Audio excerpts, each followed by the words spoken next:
Audio? There we go. Now we got some audio levels. Hello, hello. I, redid a bunch of my cables yesterday, so I had to double check that everything is still working, both input and output. Yep, things are looking good. Howdy, howdy. Mika. I always forget. In my head, it's Mies because of we Mies, but I'm pretty sure it's Micah. You've told me this before, and I'm so sorry. But howdy, how's it going? Tell me about this project you're working on. How is it going so far? I know you described it to me the other day, but you made any fun progress? I have been coding up a storm this week. Andrew and I are working on the system that we showed off a couple weeks ago that basically has you describe game functionality to it, and it breaks it down into a bunch of tasks for you and then starts working on those tasks for you. I guess I can show off what we have now, but it's kind of at the point where I'm doing like web development and stuff for it, so it's probably not something that I'm going to work on stream, but it could be something to show off. That's cool. Let me find that window real fast. Let's see. But yeah, it's good to stream. It feels like every week I come back and I'm like, have I streamed at all in the last month? I streamed last week. Project's going good. I'm still kind of messing with the Pokedex logic because I want it to be completely done before I implement it. Very good approach. I'm very much a top-down designer of applications, but when I'm actually building it, very much bottom up. So I want everything to work perfectly. All the little building blocks, all the little pieces. I don't want to leave any little bugs behind to fix later. So getting that Pokedex logic working before moving on to other stuff. Great idea. A lot of stuff in the works, though. Nice. You've been doing this Pokemon thing because it's fun. You've been doing some studying up on APIs, which has led me to this Pokemon thing. Visualization and pandas. Data cleaning techniques. I know most of these words because my wife is a data analyst.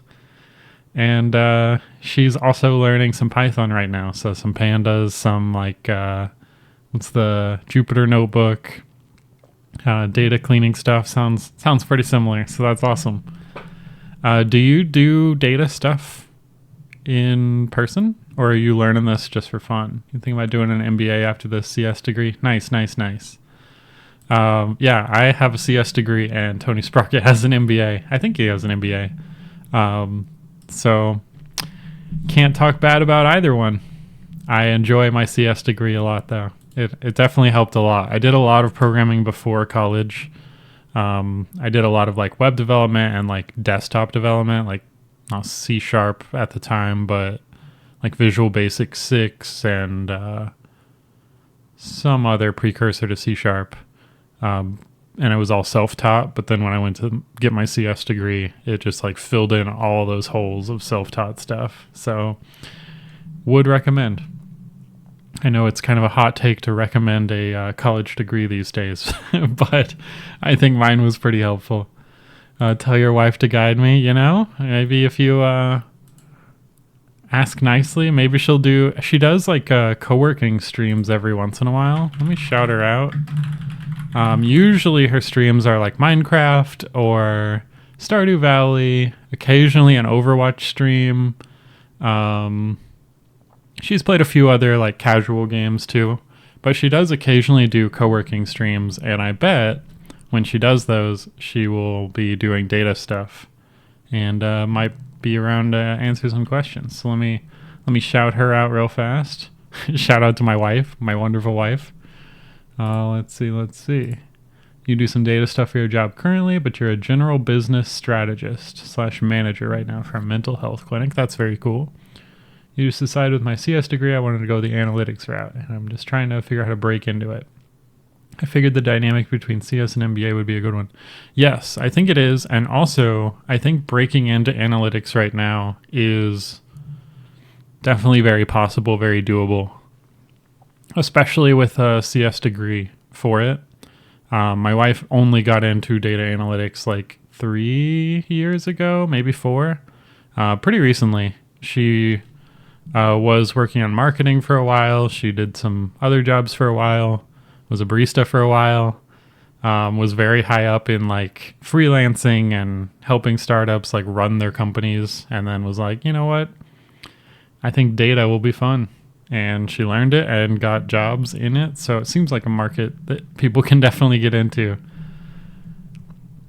Do you know what it was about her resume that had them be like, yes, this is the one? You know, it's hard not to just go off on a long list of reasons why she's wonderful. But I think on the resume, I've also been on like the interviewing side. So I have my biases there too. But I do love when candidates have like a list of personal projects that they've worked on outside of work that they can like talk about what the challenges were, what the hard parts were, what they did to like overcome those challenges. I think it really bodes well from a resume if somebody comes in and is like, hey, I built these fun things. And you're like, that's cool. Like, so you enjoy what you're doing. It's not just a job. And you can like talk through stuff, and they're usually more excited to talk about like what the challenges were in their Pokedex project that they were working on versus like building a dashboard for some supply chain stuff. Definitely makes it more of a fun interview process. But yeah, I guess I would say personal projects on a resume is like my biggest green flag, I guess. I don't know if I've heard the term green flag before, but green flag for a resume. Yeah, and other things like, education's important, job history is somewhat important. Like, I think all of those just go to show that you can do the job. And if you make your own projects, you can do the job most of the time. Excuse me. I figured the visualization thing wouldn't be a super big deal because of all the technical stuff, but people are definitely looking at my resume being like, this is not the one. Figured the visualization thing wouldn't be a super big deal because you haven't learned visualization yet, or you're focusing more on it. I do think that unfortunately a lot of like technical jobs, if you can also make things look pretty, you get a huge bump. So like me as a web developer, I specialized a little bit in like backend. I'm full stack developer, but I'm way better at the backend stuff. And whenever I can just throw together something front end that looks nice, people are like, oh my God, that's the most amazing thing ever. And I'm like, it's not, but look at all this cool stuff on the back end. I think there's definitely like, if you can put some visualizations on your portfolio or profile, what's the word? Your resume. Your resume. If you can get some projects on your resume that look really good, people will also really like that. Even if like the logic, the back end isn't as important, which I don't really love. But people do like looks. Patrick, welcome on in. My hair is starting to catch up with mine. Yes, it's been a while. I've been procrastinating booking a haircut for like the last month. And I've also been like cleaning up the YouTube channel and all that. So I've seen all of my old videos when I started streaming and had like really, really short hair. So my hair just gets longer and longer every stream. This is about how long my hair was in high school, and I'm visiting my sister next week. So I've been procrastinating getting it cut in order to prove to her that it wasn't just a phase. But as soon as I'm back from visiting her, I'm gonna cut it off probably.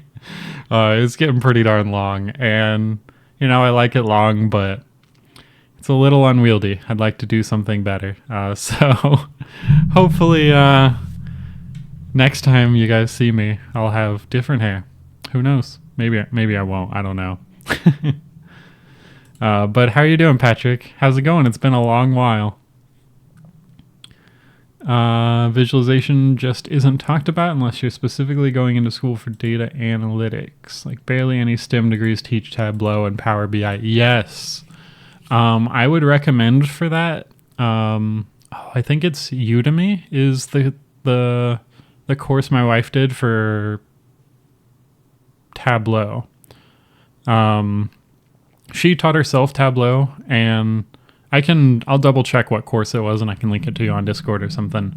But I definitely remember hearing like, yeah, there's no good like ways, no good formal ways to learn these like very industry standard tools, because they're not really like sweet, or they're not really I was starting to read your message. They're not really integrated in universities, because they're not like in research and other things as much. Like I know a lot of the research teams I was on just uses like Jupyter Notebook and like just drawing charts directly, but businesses really love Tableau and Power BI. So yeah, check out some courses there. I'll link you the one that I find out from her, but I'm pretty sure it's Udemy's Tableau course. So Kevin procrastinating getting a haircut for the last 5 years. Yeah, this is about 1 year for me, so I can definitely imagine 5 years. Or maybe this is 2 years for me. Wow, time flies. We'll see. Link that. You have a business account. Awesome. Non-tech people love heat maps. Oh yeah, I mean, I'm a tech person and I love heat maps too. But I love the data behind the heat maps and what you can use heat maps for, I think.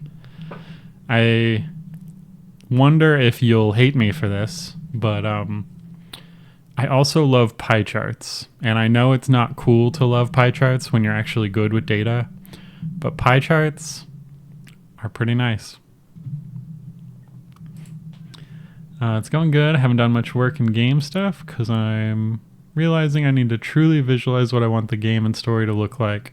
I've always had a vague idea, but now I need something more concrete. So just mostly writing and researching story stuff. I feel you there. You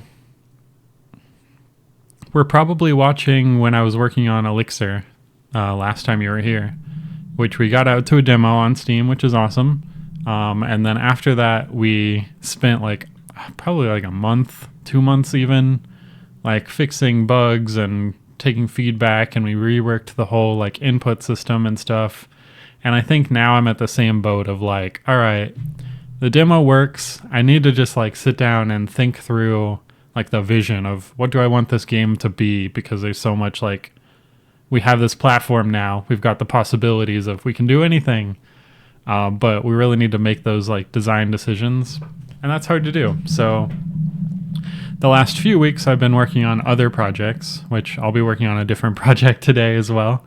But I definitely vibe with like, when you've spent that much time on a game, like you want it to be perfect, obviously. And as you progress through, it definitely makes a lot of sense to take some time and like relax, think things through, make big decisions, make good decisions, and then you can always come back to it later, which is nice.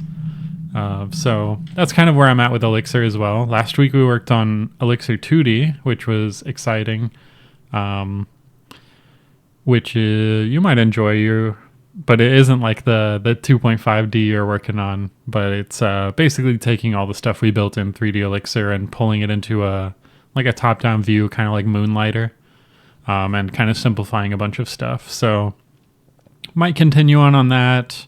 It's definitely like a way more casual version of what we were building, but it also means like we can prototype combat and stuff in that a lot easier and then pull it back to the main game. This week I'm going to be working on a card game, which I love. It's based on a card game I love called Triple Triad.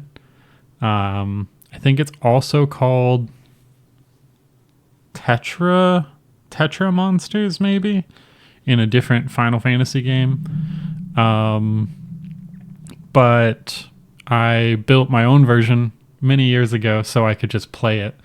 And I was realizing the other day that I need to learn more multiplayer stuff for Elixir, for other stuff.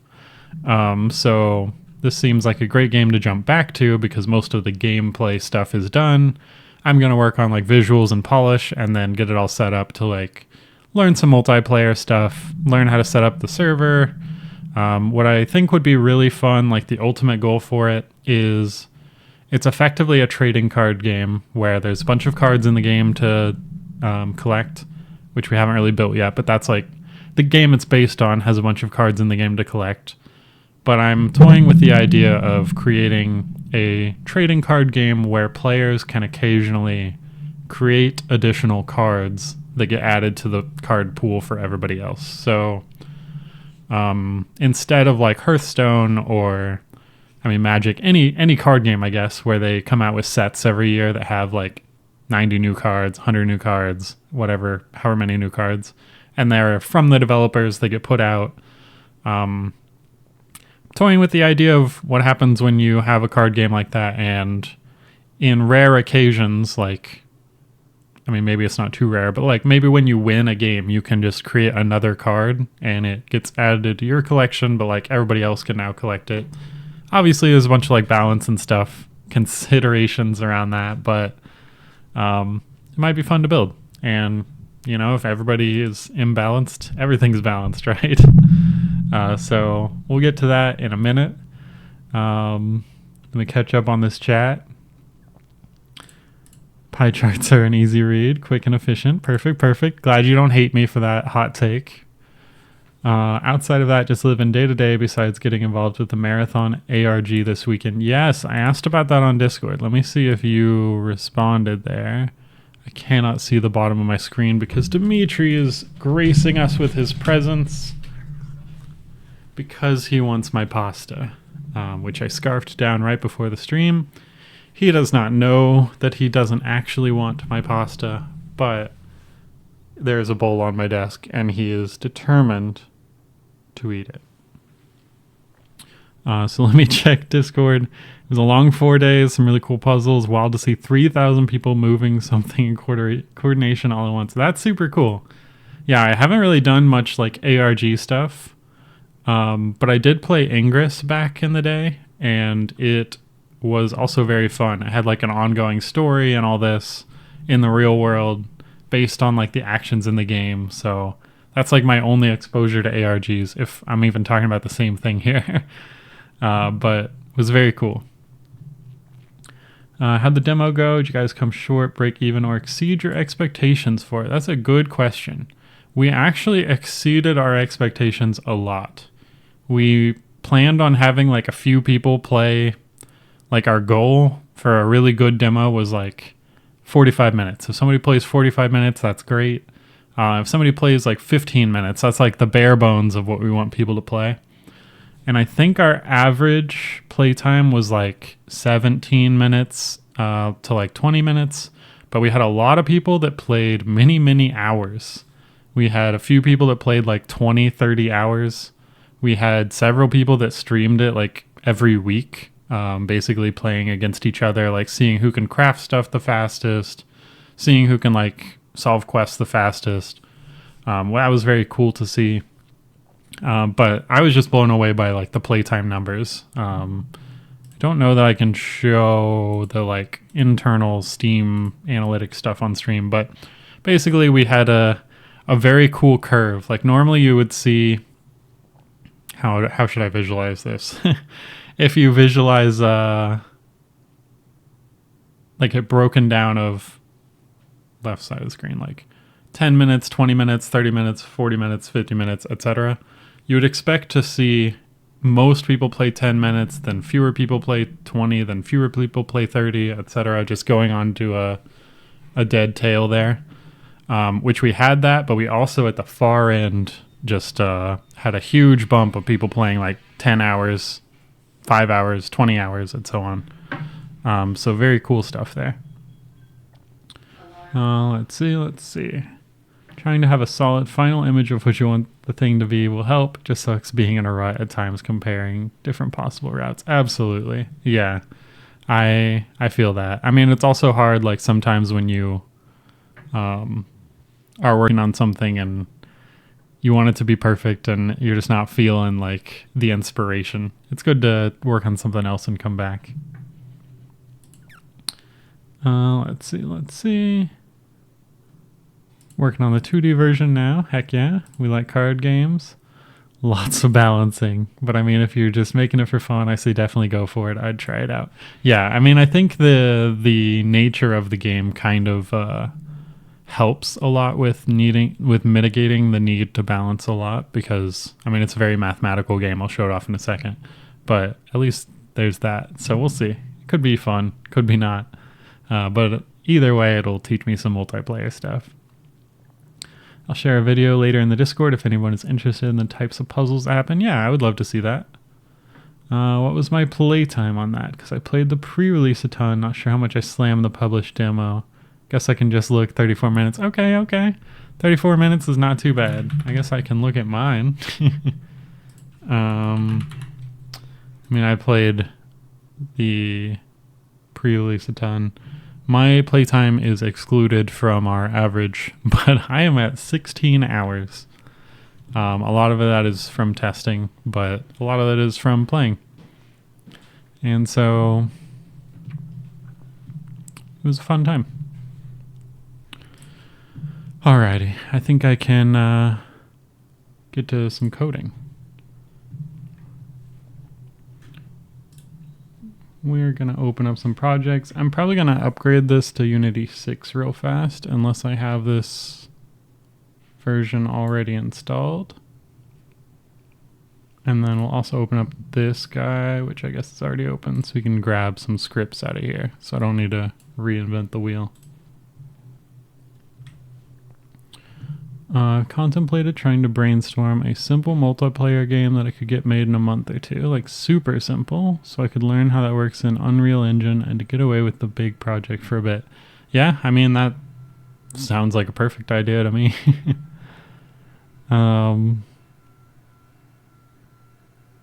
Yeah. What do you envision for this simple multiplayer game? Just people running around and jumping on boxes? Alright, disregard this UI. It's I was trying to get a UI pack working forever ago, but let's see what we can find here. So I guess quickly I can just show off like the game itself. So for anybody who played like Triple Triad, it's kind of based on that. You have cards with numbers in each of the 4 directions. You take turns playing the cards, and you can capture neighbor cards based on your number being bigger, is the gist of it. You play back and forth until you're out of cards, and then whoever has more cards captured wins. I did do this card game a long time ago. Like this was, let's see, where can I find GitHub history? About 2 years ago was when I was like adding in random stuff on top of what I had already built. But yeah, it's been a couple of years, I guess.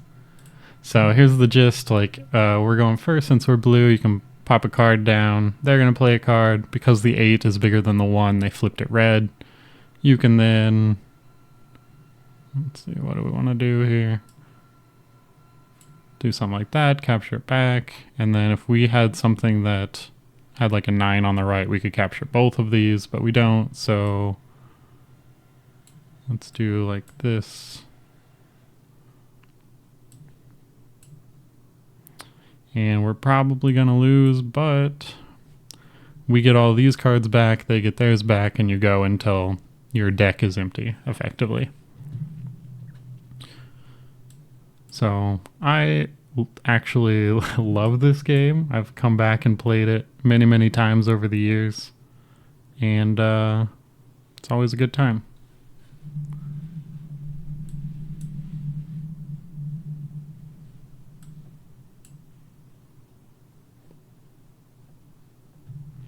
But this is the gist of it. I think what we'll start with is let's just see if we can. Let's close this and upgrade it to Unity 6. Might be an easy way to get started. Looks good. And then the things that I want to bring over are like the image generation library from Elixir. We right now in the game, all these quote unquote cards are just randomly generated each time. So the numbers are always different. I'd love to make like a collection of cards that have like creatures or something that is like more collectible. So when you win or lose specific cards, it feels a little bit better. Like, ooh, this card's really cool. I've always wanted this card, so I'm going to play around like trying to capture that for sure. So I get to keep that one sort of vibes.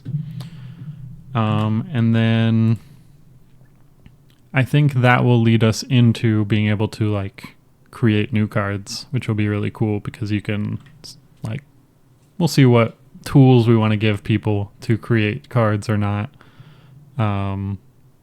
But could be fun. Let's see. Deprecated packages. All right.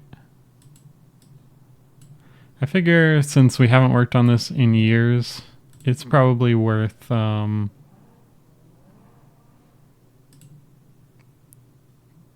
modernizing it a little bit before we get started on stuff. Okay.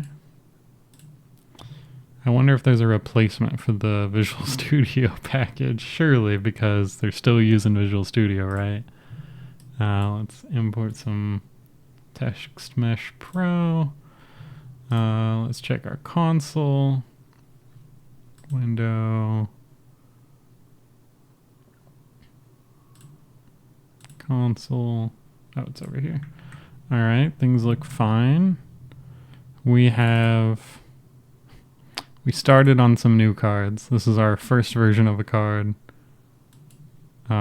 Second version of a card. We're probably going to start on a third version of it today. But I want to just kind of poke through all these scenes that I set up before and see like what we've done at least. Okay, so we've got main menu using that heat UI, which we probably are not going to use, but it does look pretty sweet. We've got our cutscene, which I think is like a tutorial, which dumps us over to deck preview, which is in a to-do folder. Okay, sure. Got a draft scene, a mobile setup, which looks very in progress. We have our title screen. Maybe we can play from here and see how things look. So I'm pretty sure we rigged up how to play. It kind of has like a tutorial. You click through, start the game with 5 cards, take turns playing 1 card per turn, and you play as long as you have cards in your deck. You start with some cards. As you can see here, like I started with some creatures from image generation from years ago. And it's a good start, but these cards are pretty ugly. We're probably going to work on those today. But it just describes there's 4 different directional stats on the cards. To capture a card, you just play a card next to it with a bigger number. 5 is bigger than 1, so captured. I explained all this, but I think it's a reasonable tutorial. Just a lot of reading. And then you can capture that back because 3 was bigger than 1 and so on. Here's our board. And you play until the board is full. Easy peas. What a good tutorial. And main menu hasn't been added. All right, cool. So that would dump us over here. Right, which we'll play this, but I don't think I rigged up anything here to actually work. I just put in some images. Perfect tutorial, 10 out of 10. It's still very wordy, but I appreciate that. But this is kind of like what I envisioned for like the multiplayer waiting room effectively for like managing your decks, play against someone random, collect all your cards and like look through them. Haven't set up any of this, but you know, read about how to play, who knows, buy some packs or something. And yeah, it was a very pretty UI pack that I got that was very hard to set up, so I never set it up.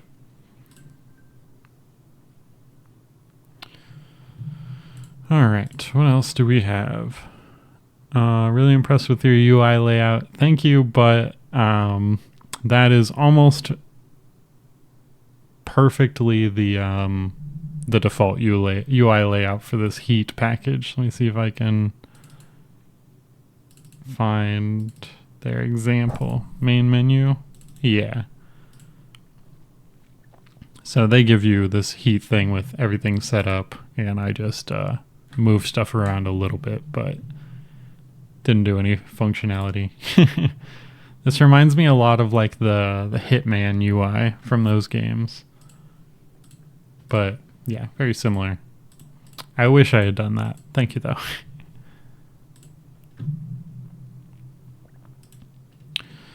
Alrighty, so there are other scenes that I remember building that we haven't seen quite yet. So let me keep poking around. We've got our card game scene, which is like where the game logic actually is. We've got our dashboard hub. Oh yes, this is, if you want to see my original UI, this was my UI here.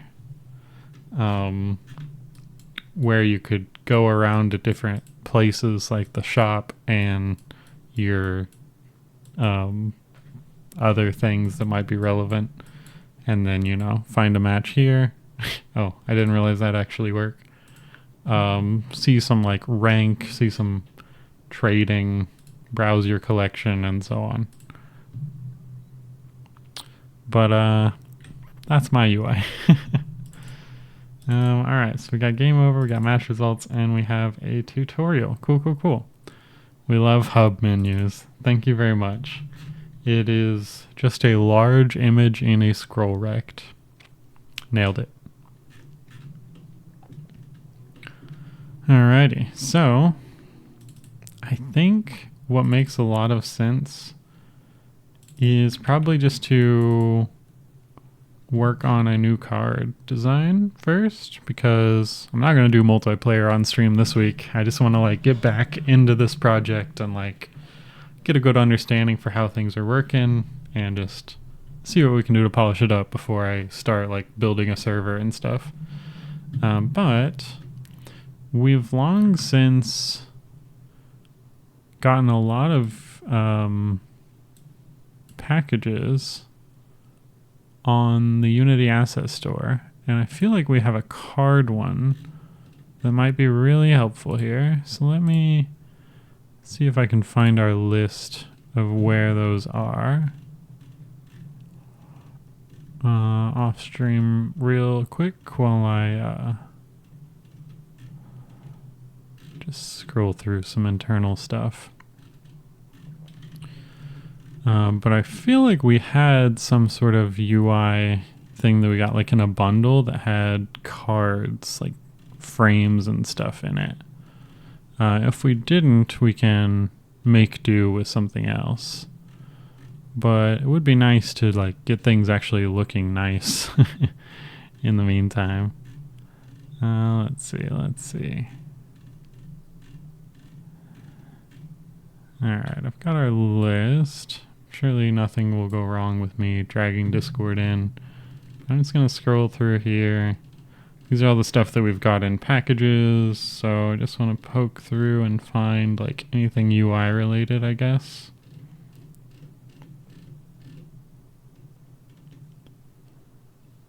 I always come back. I love this hex set. Oh boy, that's very bright. Sorry about your eyeballs. It could be fun to build this game like on a hex grid, where if you played a card here, it could capture in all 6 directions. We'd need to tweak things a little bit to have like powers in 6 directions, and it's already very confusing to people having 4. So we'll see if we want to do that, but could be cool eventually, because one of the like eventual things to add is on the actual grid itself, having like elements or other modifiers that mean some cards work better or worse on those tiles. and obviously that maps really well to like land tiles. But let's see if we can find something more UI related that we can use right now.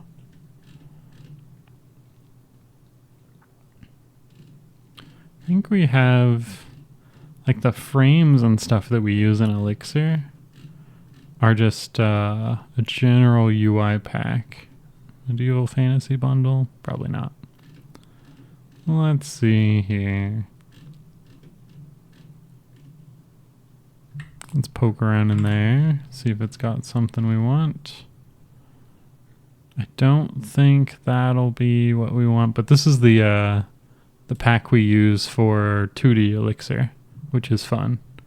I'll show it off to you, Patrick, real fast, just because it very cozy vibes. This is what we're we're rolling with in our 2D version of Elixir.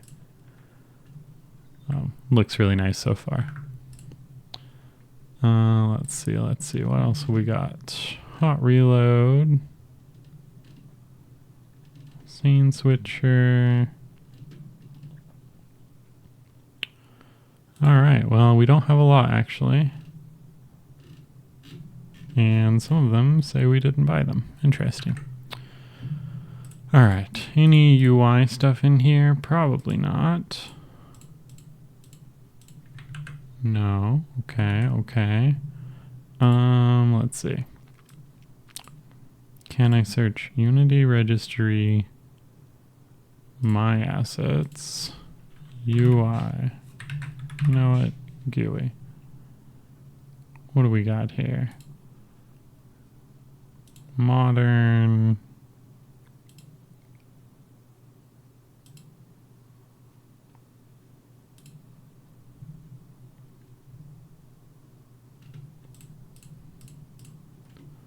Like, we can use these frames and things on the cards if we just find the pieces in an asset that we want. Oh, I'm not logged in. That's why it says I need to buy stuff.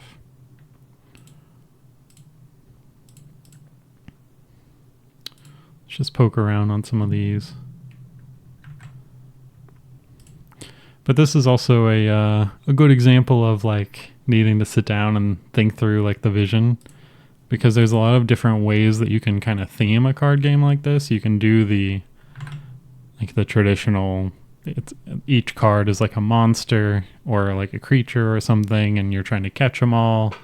You could do like resources, like playing resources, and they do certain things. Just like how you want to theme the story of what a game means. Like if you did if you used those world tiles, you'd probably be placing maybe like a town or like a city or something higher level than like an individual creature. Let's look at this guy.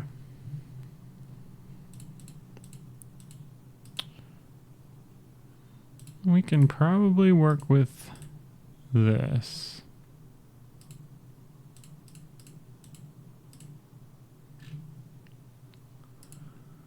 Cute. I love it. Perfect. Thank you. Yeah, I'll show it off another time on stream. I don't want to open that project up right now, but I'm also going to get back to it at some point and work on it some more. Have you ever played that game where you're trying to create a disease to overtake the world? Pandemic? I'm going to create a game where you're a stripper trying to overtake all the money. Oof. I hope that sells well for you. I did play Pandemic a lot, if that's what you're referring to. That's a terrible thing to Google. Pandemic game? That's probably even worse. I didn't play the board game. There was like a browser-based version that I liked a lot way back when. Alright, here's what we're going to do. We're going to pull in this guy, and we'll also pull in the medieval... What was this guy? I mean, we probably don't need that. These are very weird, like non-standard edges. So maybe we can just work with the one. I mean, I feel like I used this in like all of our little demos. So at least I'm familiar with it. All right, where is that gone? Import to project, perfect, perfect. You're gonna release it in VR and it'll be great. Interesting. I mean, maybe VR is the best platform for that. We'll have to find out. Wow, 2.5 gig for images. That's crazy. But I think in terms of like how we want to restructure these cards, we probably want, like, we have a V1 and V2 prefab effectively already. We could make a V3 and like hook stuff up, but I think since we haven't worked in this project in years, I'm just gonna start working on V2 and just restyling it with our new images. And then we don't have to worry about functionality and stuff. We can just kind of make it look nice. I would assume we're using like a scriptable object or something for the cards. We'll poke in on that, but we're just going to try and make it look nicer. Let me get all these off my screen. And let's get this imported.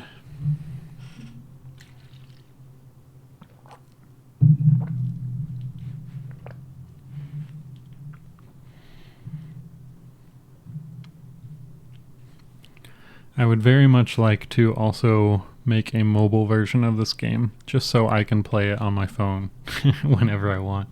I feel like Marvel Snap is kind of the mobile game go-to for me right now, but I would absolutely switch over to this. All right, what do we have here? We've got a card controller that has card data. Interesting. Let's take a look at how that works. Because it sure doesn't sound like we have a scriptable object. What is card in play? Interesting. Takes a card template. Okay, that is a scriptable object. So why do we have this intermediate card in play? I guess it's just an instance of a card template in the game, so you could have multiple cards of the same template. And then we use a card in play to store that card data. That makes sense. Okay. Cool, cool, cool. All right, let's make this look nicer.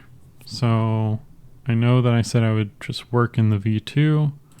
We're going to do this and say original, just so we have a copy and don't have to, I mean, we'll have a copy in Git too, but I want to be able to flip over and compare before after. So let's just call this bad boy V3. And let's just see what we can do, because I'd originally planned on making the card square because, I mean, I was going to just make the images the whole card basically. But I guess we do want some sort of name. We want some iconography for like, we've got some stuff planned for like elements and stuff on the cards that can affect things.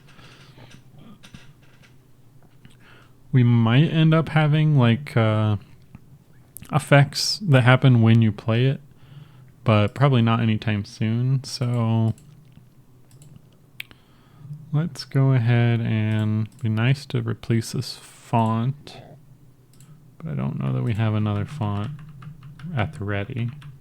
We'll just do something thinner there. And let's build ourselves some little helper scripts or something.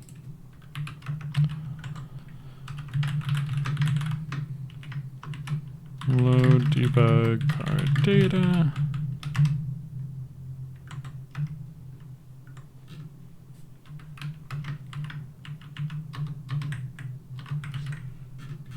So let's do a public card template debug card template that we can store here. We'll instantiate a card in play from that. from card template. We even made a, all right.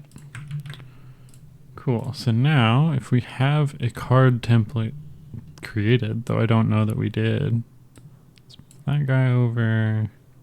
Let's poke around and see what we've got.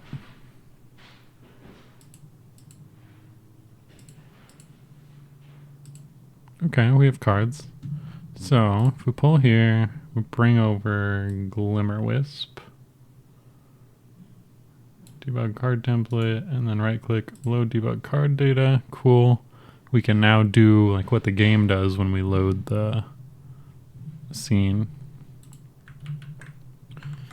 And can start making things look nice. So very first thing that we want to do is let's add a frame on the whole card.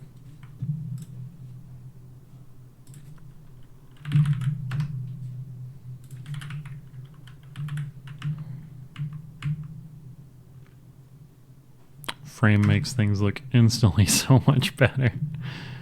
Alrighty. So we probably want to reorder that up here after that, so our arrows can render on top of it.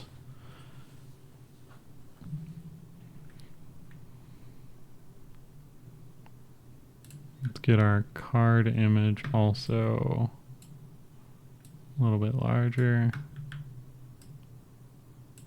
and underneath the frame as well. Cool, cool, cool. We've got a little bit of this background color extending past the frame, so I think we want to mask that somehow. And masking is something that I'm not familiar with how to do in Unity, so we're going to learn it on the fly. So we have our frame, which, let's see, how do we do this? We probably just add a mask component too, maybe. And then we put our background color. Okay, that did mask kind of in reverse. So maybe we add our mask to here. That would make sense.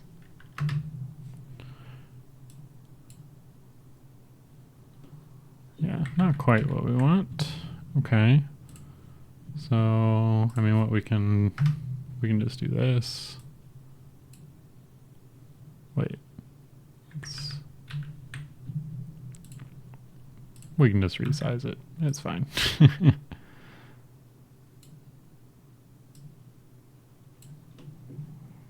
Okay, doesn't extend past the border.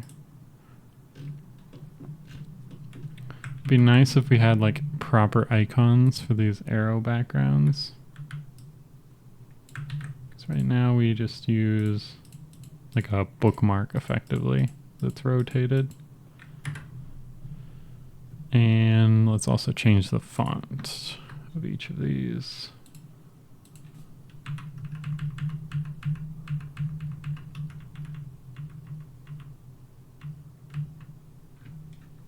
Is the bold the way to go?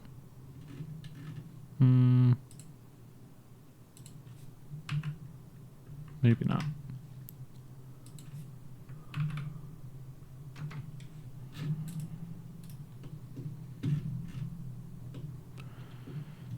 Okay, so if we have the image taking up this whole space, we only really have this down here to show the capture data, like which card is blue, which card is red. So let's add a quick little debug thing here for context menu. Set card blue and set card red. But we want to use our existing flows. So we're gonna do set background color and set owner, I think is all we do, and then we do like a flipping animation. Okay, so we can just do set background color here.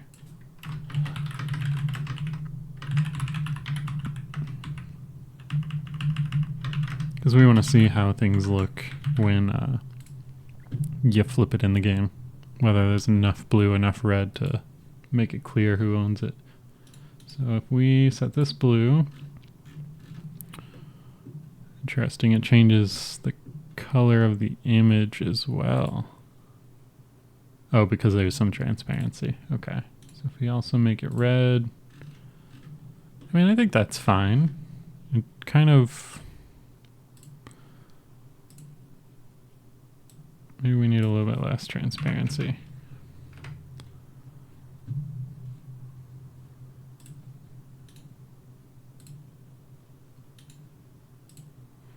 Seems fine to me. Let's put a different card in.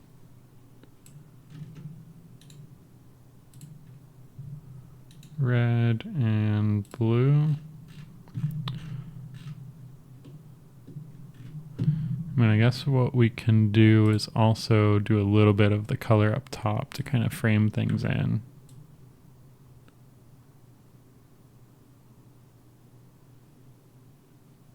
Is that weird though? Might be weird.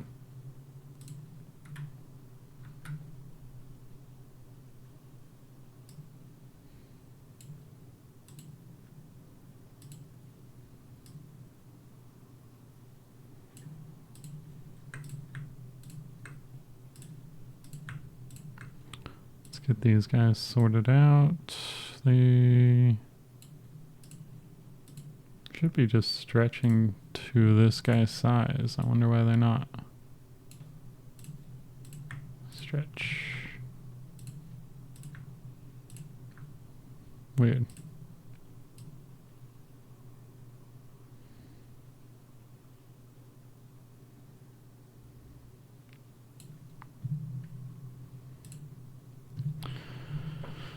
Alrighty, alrighty.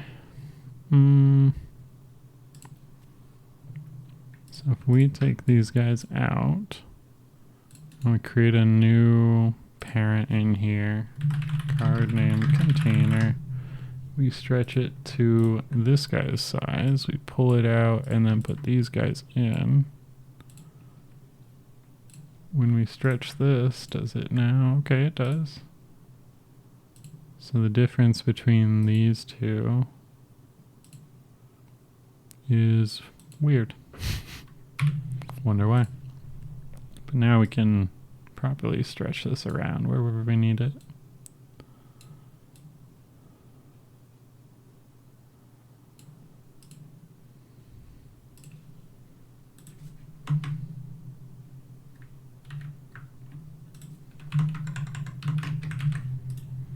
Center that, and we will make sure that it's underneath, yeah, that thing. Okay, card is looking better. We've got a little bit of blue at top now. I think that makes it a lot clearer which player owns it. We'll change the blue and red colors so they're not so ridiculous, but I want to test them with the most ridiculous ones at first. Alright, so let's do another frame on this guy.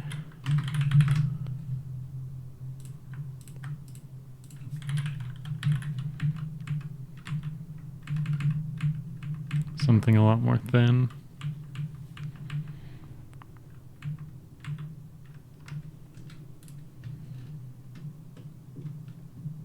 Yeah.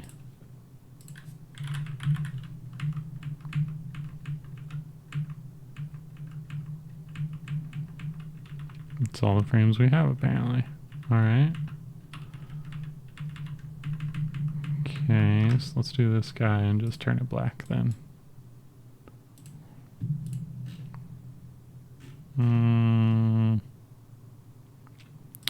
What happens if we match the color?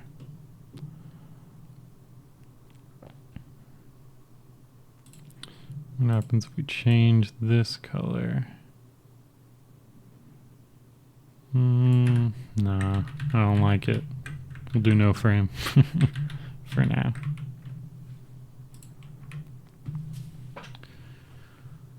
Oh boy, best viewers. Let me find that that window real fast. Ban. Nice. I already have the best viewers. Thank you very much. Thank you all for being here.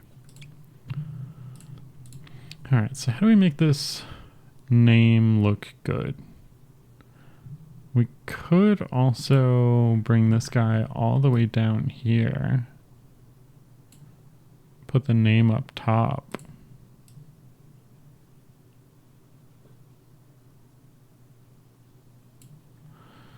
Just a Lost M. Hello, hello. Welcome in. How is it going?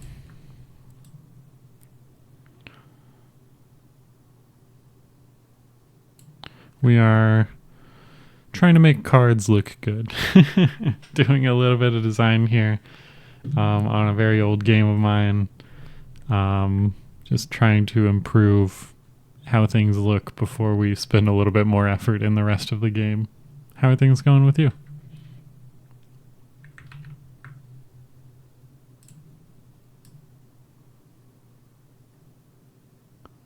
So we could do something like this. I feel like the green is really like jarring with the bright red and bright blue, but we're gonna see it kind of blend in because of the background. So I don't know how to change that quite yet, but we'll work on that. I've been all right. How about yourself? I've been pretty all right too. Very, very busy with work the last few weeks and working on a lot of different stuff. And it's a very different vibe than like very heads down working on one thing for a very long time, which I always love doing. It's very strange or hard to like juggle around and do a bunch of different stuff, but it's going well. You know, it's fun to be able to jump back on these older projects and kind of clean them up too. So I'm enjoying that. Let's see. Let's keep I mean, I just tried all the frames and deleted the frame, but we're gonna try it again and see if we can get something that maybe we can just scale it down or mask it or something.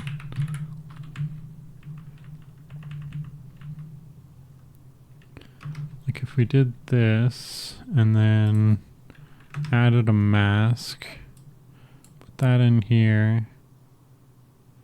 Am I masking backwards? Do I just not understand? If we add a mask here and then put the frame in that. That doesn't mask at all though.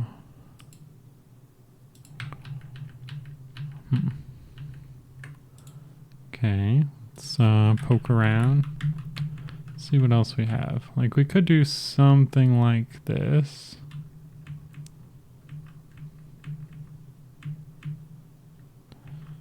This guy's kind of our best bet, but he's so obviously stretched.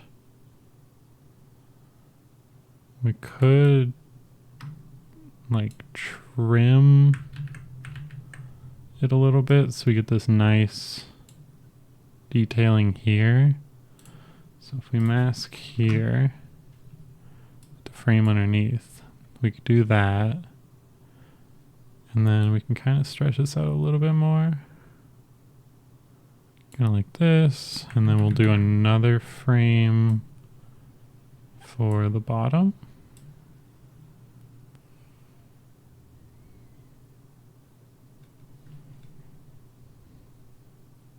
Is that weird?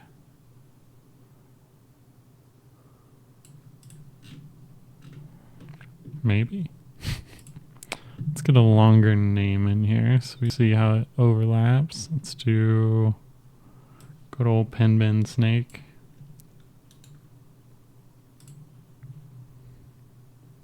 Looks fine-ish. We probably also like, I feel like every time I design anything, I either use no frames at all or I go overboard on frames, but let's see what happens when we also add one to the card image.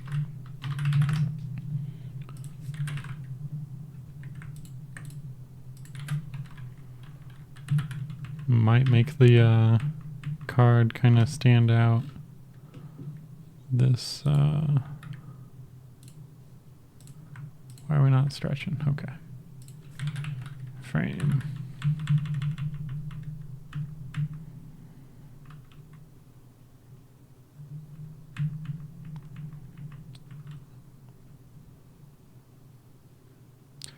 mean, we could actually...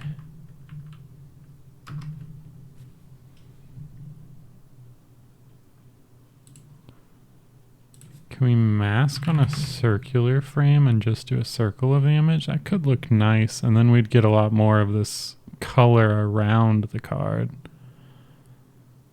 So let's figure out how we get masking working. So this guy.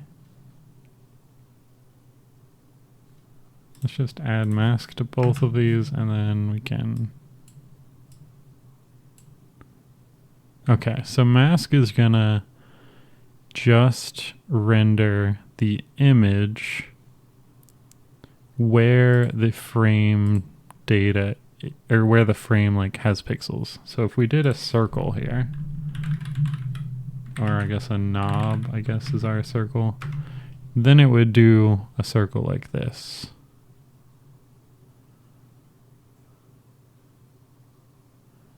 Okay, so if we also did a frame the same size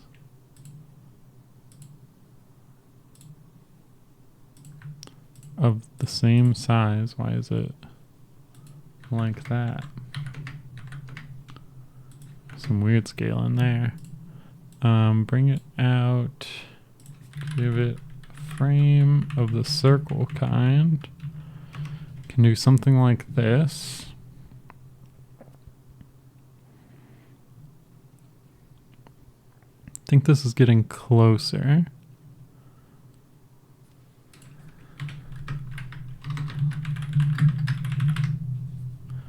It's still a little bit weird that one, the name isn't all the way at the top, and two, the upward arrow is like the priority real estate there. Howdy Olag, welcome in. I recognize that name. Are you from Human's streams, a regular Human, or are you just popping in? Hello, hello. I'm doing good. We are just trying to make this card look a little bit nicer. We started with this guy, very bland. Actually, we technically started with this guy, which is literally just bare minimum information of the 4 directional values we need on a card. We brought that up to this guy to have an image and a name, and now we're doing some more of the styling of the actual card. One thing that we could do is play around with the where the arrows actually live. So if we brought them all closer together, not like this, but if we brought them all closer together, we could like put them somewhere on the card. I didn't do that originally because it was pretty rough trying to explain to people like the mechanics of how this game works. And I found that when you have it on the outer edge, this like data here that you're comparing to, it makes it a lot easier for people to reason like, oh, this number is being compared against this number, and this number is being compared against this number, versus when you have them like all in a corner up here, it's kind of hard to know like, oh, okay, it's the right one on this card, but the left one on this card that's in the top right, it's a little bit weird. So I want to try and keep them like this, but maybe we can get some stuff moved around. I showed up a few times. You rated me during a Bracky's game jam. Oh yeah, that's where the name came from. How's it going over there? I'm trying to remember what game you made. I remember enjoying it. So feel free to drop it in the chat, especially if you're still working on it at all. But also, hello, Dawn the developer. Thank you for the raid. I appreciate you coming in. Let me give you a quick shout out here. See what you were last streaming, software and game development. What are you working on over there? How was your stream? And I know a lot of people like to raid and run to go get some water, get some food, etc. Speaking of water, so feel free to stay as long as you like, but tell me what you've been working on. I am Andrew. I'm one of two Andrews working at Chroma Golem Game Studio. Typically, we work on larger games, but the last couple weeks we've been working on a lot of smaller games. This is one where I can kind of just show off. You might recognize this game from some Final Fantasy inspirations. But this week we're working on making this game look a little bit nicer. You put in cards, you flip cards based on numbers being bigger, and you play until you have all the cards. But normally we work on a larger game called Elixir Emporium, which uses a lot of really cool AI stuff to generate game data as you play.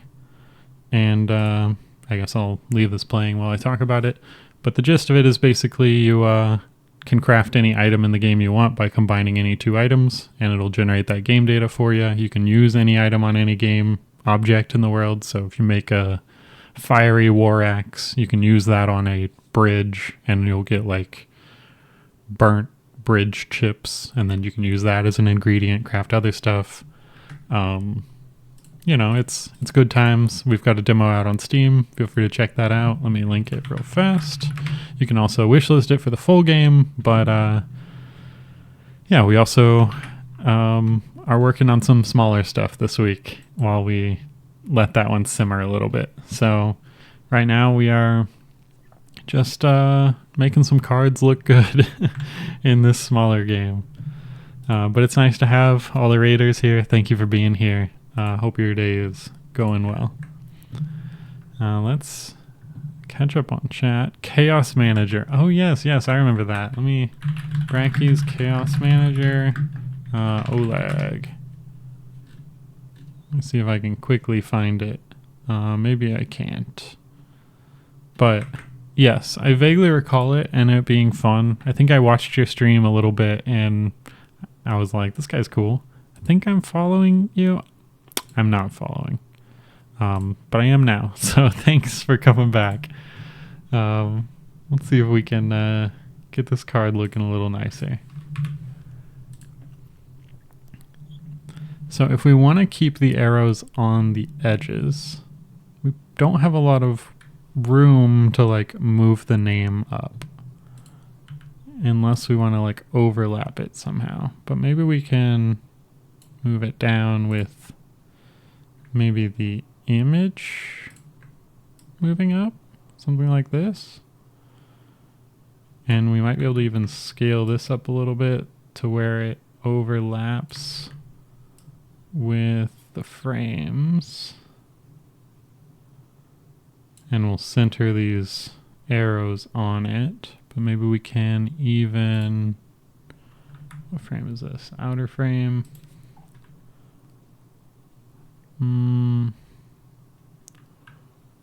Probably don't want to deal with like deep masking on that. We can just manually make things look nice. So let's do this. Let's get it just inside the lines.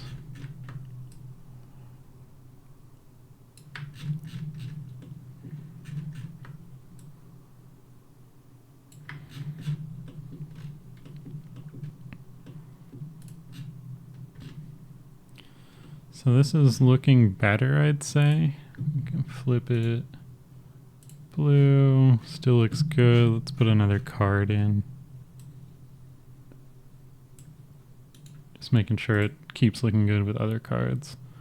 All right, let's see if we can get these arrows looking a little bit better. I don't think that we have another image to use for like the backgrounds. But let's do like a quick scroll through some of the potential places.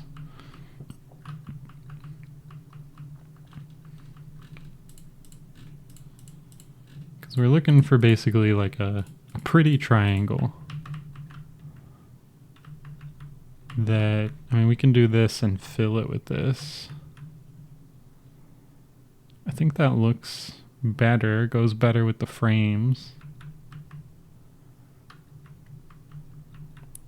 It's a little hard to fit the text in because it's obviously smaller. But what can we do? We can do this. Let's do a UI fill.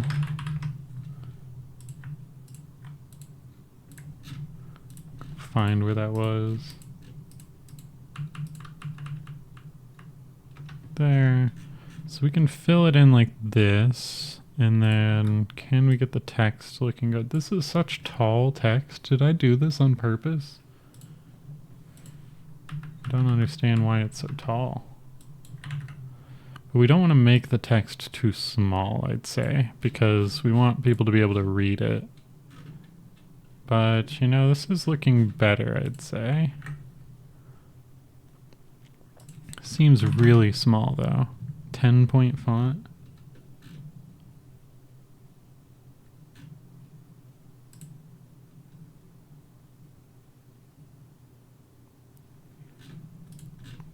Alright, what do we like better? Do we like the red arrow or the yellow arrow more? I like the font better on the yellow arrow for sure.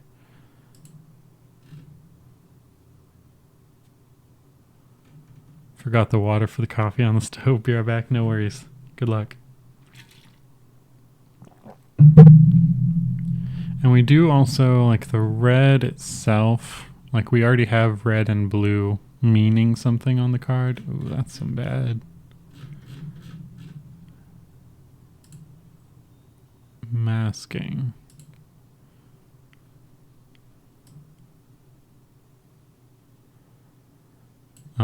So I'm not sure that we want to introduce like red here color wise, but let's see how it looks if we kind of tint it around.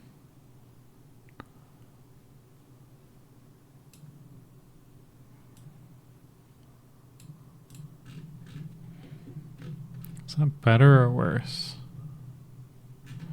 So I don't think that that is centered.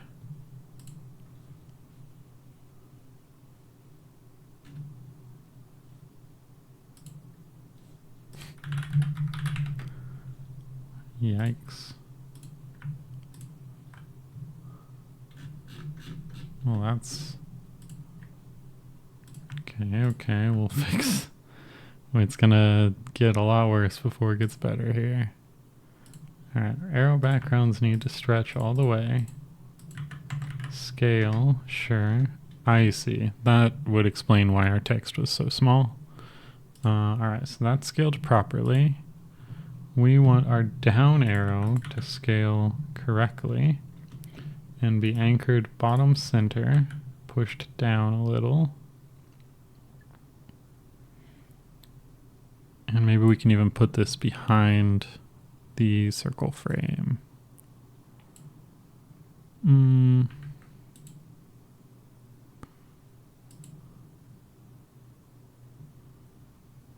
We'll see about that. Let's also nest this within this so it's easier to center that.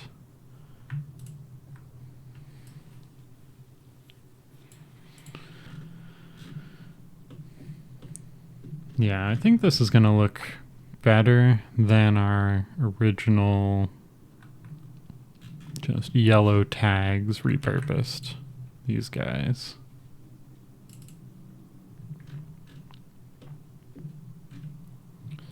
So let's now do the same for the other four.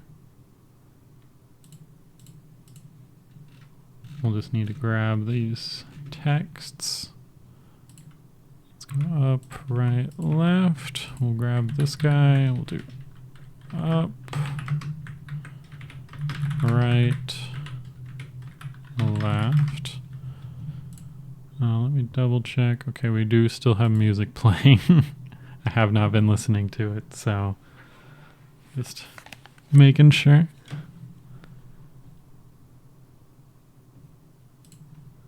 Cool, cool, cool. All right, so let's get these guys in. We have our code referencing these text objects on their own. So what we want to do, instead of using these downs, we'll keep those references the same by just moving these over. Left, right, up. Cool. Directional values we can now nix out. And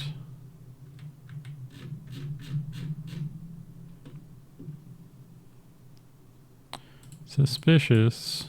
Why is this text not showing while the opposite is happening for the others?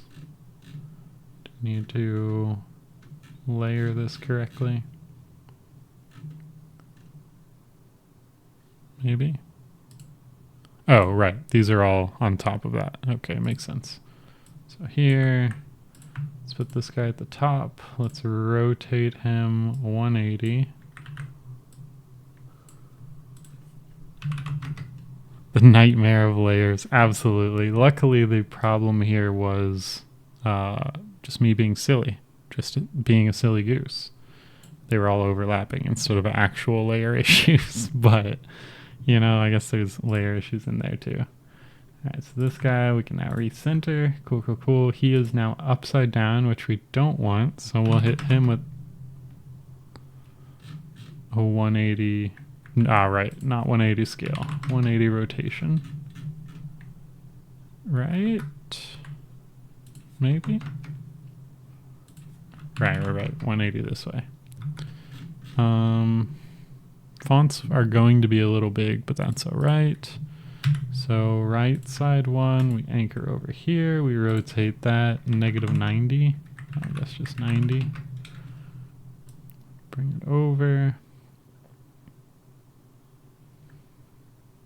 Kind of looks nice stretched out like that.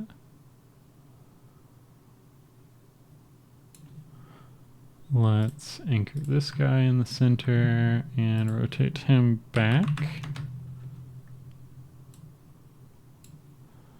And then finally, our left guy, anchor to the left, rotate -90, moved over. And bring this guy back, centered. Is that a better card? I think that's a way better card. It all kind of flows together a lot more than this guy and a lot more than that intermediate that we had. Let's see it with another card real fast. Want that guy maybe? Load that guy, looks pretty cool.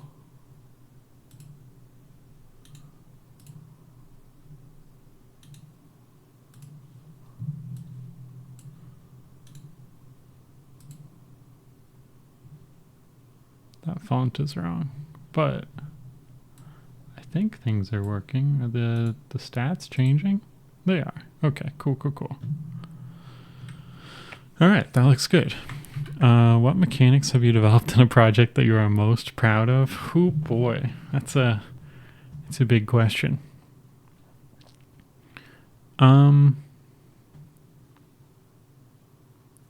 You know, it's hard not to answer with all of the really cool AI stuff that I've done in Elixir, which you may or may not be familiar with. But for anybody who's not familiar with, I think the best way I can answer is probably just to show it off. So this is a game that we've been working on for like probably almost a year now, and it's very mechanics driven, in that it's very systems driven. So I'll show it off. Hey Human, welcome on in. You're just in time to see good old demo being shown off. It's going pretty good. How are you? How was the end? I guess I did catch the end of your stream yesterday. How was your night? But OLAG, in this game, I'm very proud of the game data generation that we've developed.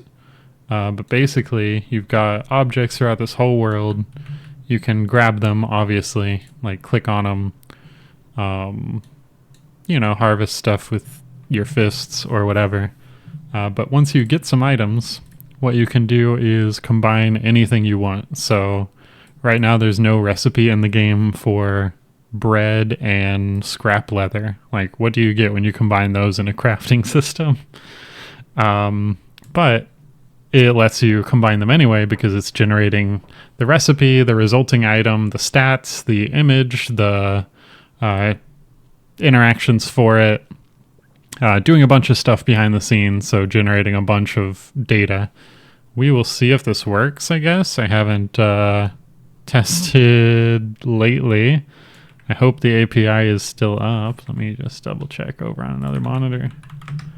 Check our stats.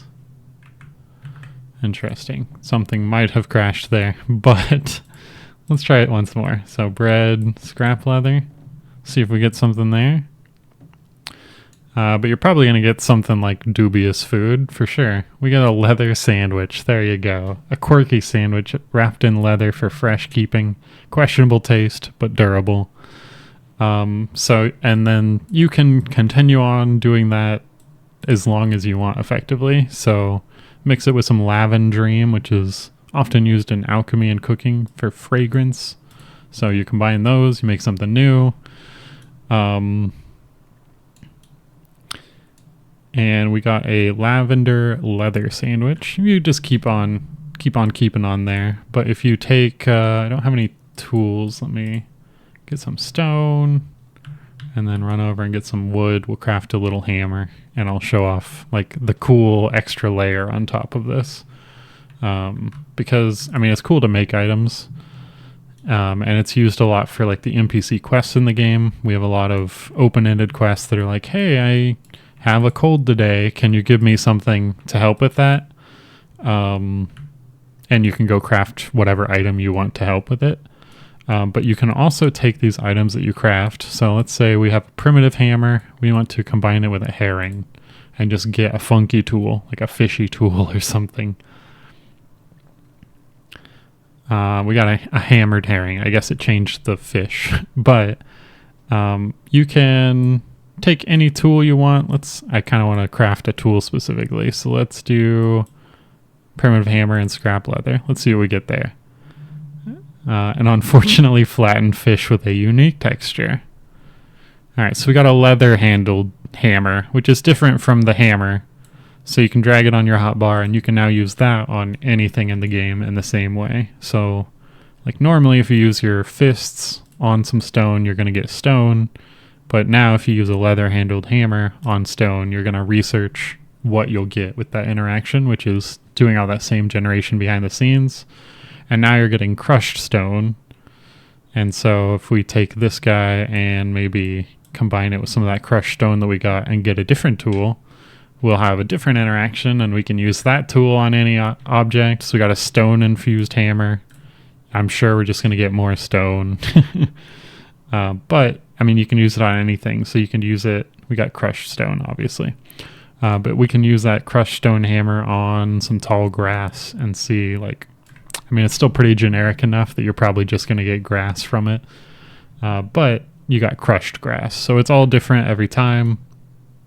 As you play, you're generating all these recipes that you write down in your notebook. And so they're going to be the same for you for like the rest of your playthrough. And you're basically discovering them all every time you play. And this recipe will always result in that and so on. And you get some pretty wild like interactions basically. But then you can go talk to NPCs in town. I think this guy's still bugged to like double talk. So we'll see in a sec. But he's just like, hey, the gate is broken. Yeah, we see that small bug. Don't worry about that. Gate is broken. So I need any tool at all. So you go craft a tool in this tutorial area. You can give him that tool. He's going to use some AI to like reason about will that tool actually solve my quest, which is opening the gate. It did. So he was able to open the gate, like trigger some action in the game. all that's done with like AI under the hood reasoning about this AI, this quest, this item, and so on. So it's all very like interlocked and interweaved. You'll also see if we like wait around, he actually has an inner loop of monologue that's like, hey, what should I be doing right now? And here are all the things that I can be doing. One of those things is generating new quests. So eventually he might like reflect on where he is in the world and generate a quest. And it'll be based on our solution to the previous quest, which is cool. I'll stick around here to see if we can get him to generate one. Okay, he's got the exclamation point. But now, since we gave him that hammer, it caused a structural instability in the gate. And so now he needs something to help reinforce it. So like we could try and give him some scrap leather, see if that helps. But not quite strong enough. So like the quests build on themselves. It's very deeply tied to like the crafting system. You've got a dozen NPCs in this town. You've got a few other towns throughout the world. Like those are all the systems that I'm pretty proud of in this game, I'd say. Just being able to craft anything you want. You can even go to like anvils and learn some recipes and say like, hey, I have a stone. I want to make a stone bucket. And there's no stone bucket in the game. So it's going to generate that. And it actually made a stone helmet. So I feel like bucket always makes helmets for some reason, which is an interesting interaction. But if we make a crushed grass bucket, maybe we'll get a bucket of crushed grass. Maybe we'll get a crushed grass helmet. But we leveled up smithing, so we've learned a few more recipes. No, we didn't. But yeah, that's kind of the gist of things, is like it's basically a crafting sandbox with a big old world around it for you to do stuff with the items. And so you got your Bruce Willis over at the gate. You got this guy here. You got plenty of stuff to work with here. But yeah, that's kind of that's my answer to what are the mechanics I'm most proud of building, is building this. And it actually started out as a 2D game that we turned into this big old 3D game after a bunch of feedback. So I like it. It's very fun. It's a game that we're just letting sit for a minute while we get some feedback and work on some other stuff. Like this game that I'm working on now this week on stream is to prepare me for much smaller scope, like learning how multiplayer works, setting up a server and all that, so that we can bring it back to this larger game. So there's my answer. Let's see. Back in the chat, Human, your night was good. You just came back from a Gamedev meetup in a nearby city. That's why I'm so late to your stream. That's super cool. How was the meetup? I haven't gone to a Gamedev meetup ever, but I haven't really gone to a meetup in a really long time too. That sounds pretty fun. I was reminded in a way of Scribblenauts and the crazy stuff part away. Yeah, it definitely, like, we've had people say it reminds them of Scribblenauts a lot. And I think it's kind of a fun comparison because Scribblenauts is very creative driven. Like, it encourages the creativity, and like that's where the players derive fun from, is like finding these off the wall solutions to things. And it's really, really rare that you get to do that in like larger games like RPGs, open world games. You kind of get it in like sandbox games, but I think it's really cool to be able to take that, like, players are just playing the game to have fun and be creative form and bring it over into this genre, which has been very fun. It's because you can actually use a helmet made out of bucket. Exactly. And I mean, you're making it at the anvil, which is next to like all the other armor that you're making. So it like infers, yeah, this guy probably wants a helmet, right? Gamedev meetup was nice, I'd say. They do this once a month, so I'm definitely going to join them again. Lots of different people and cool projects there. That's super cool.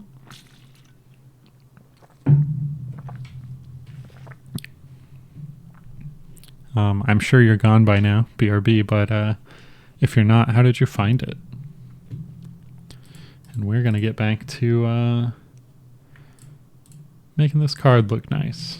So let's get our fonts standardized here, both in font and size. So we're looking at this bottom one to see what's nicest. I like the thin look, but I worry it'd be too hard to see. But I also worry the bold one is just going to look very out of place. So we're going to go with the light one, see if we can get it to look good. So these will all be 10-point font, which might be a little small. Oh, hey Cozy, welcome on in. Hope you're doing good. Thank you for the sub. I appreciate that. I was talking you up today. Let's see, who was it? Micah, who may or may not be in chat still, is learning some data analytics and was like, I can't figure out how to learn Tableau. And trying to figure out how he should structure his resume to break into data analytics. And I was like, my wife is great at all of this, and here's what she did. So hopefully it helps you. But welcome in. Good to see you.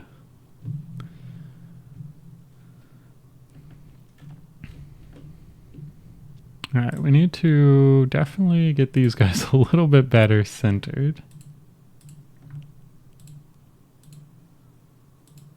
It's weird because they're not going to be actually centered. Oh my.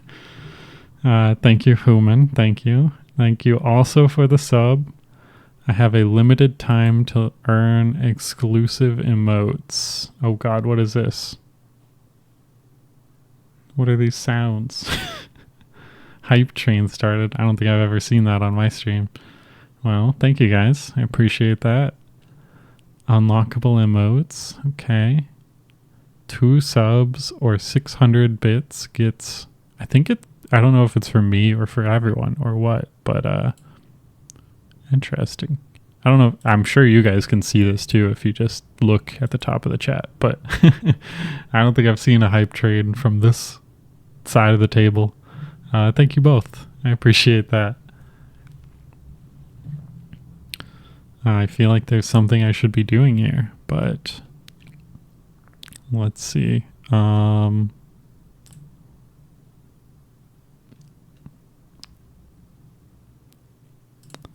We gigantify an emote.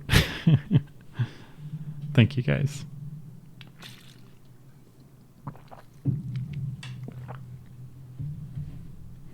I was wondering if it would show up giant in the chat on stream as well, but regular size there. All right. We're going to get this text looking good. I promise. So we just need to what's the best way to get that centered in such a weird way where we can also center it in the same way in all 4?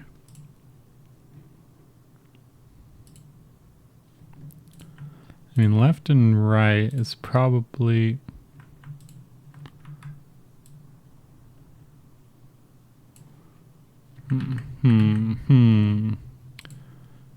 Also, all our text size boxes, are they the same size? Let's do this. Let's expand them to be wider, width 32. So each one should be nice and wide so we could see very large numbers. Don't necessarily need to do that, but alright. That means we can properly center it. Fexodo, it's a creature from my Ambien medicine hallucinations. Yes. There's some real creepy ones in here because I generated all of these years and years ago before image generation was popular. I was using the original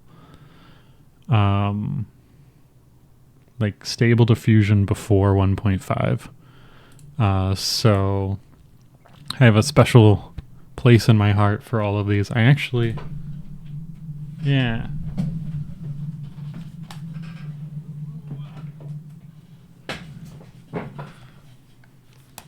I have a notebook here that has the Yogito, which I can put on a card right here.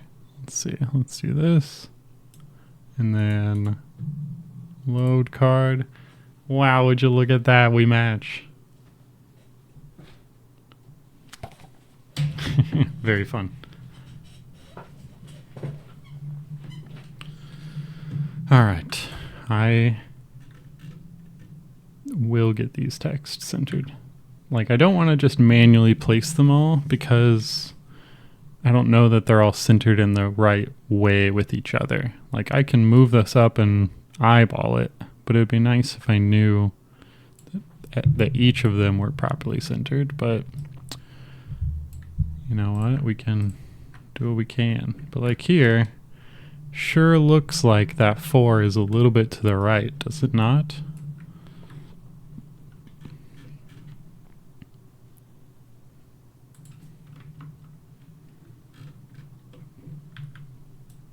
Surely. Like that looks, it's, oh, I guess it's because of the angle of the 4. Like it goes all the way over here, so it is technically centered. It just doesn't look like it. Yeah, like 3 looks a lot better. 4 does not. You used Dolly 1 for my horror tabletop RPG game. It was my traumatizing. Yeah, I believe that. I've got another card game that I worked on a long while ago with some of the same images. I can probably pull up some of the images from this game. But also wild and traumatizing. Didn't even mean to go like horror genre, but they're very spooky images. Is this gonna work? Maybe. Interesting. Run game. Wow. Okay. Well, never mind on that example. Yeah, let's get these guys sorted out. And left.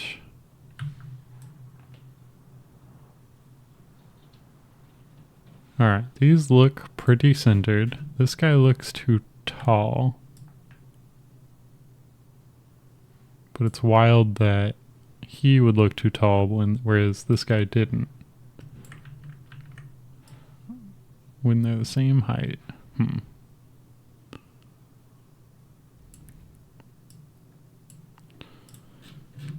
I know it's a few pixels off, but it's gonna be fine. Alright, so if we zoom out, like that looks a lot better, I would say, compared to this guy.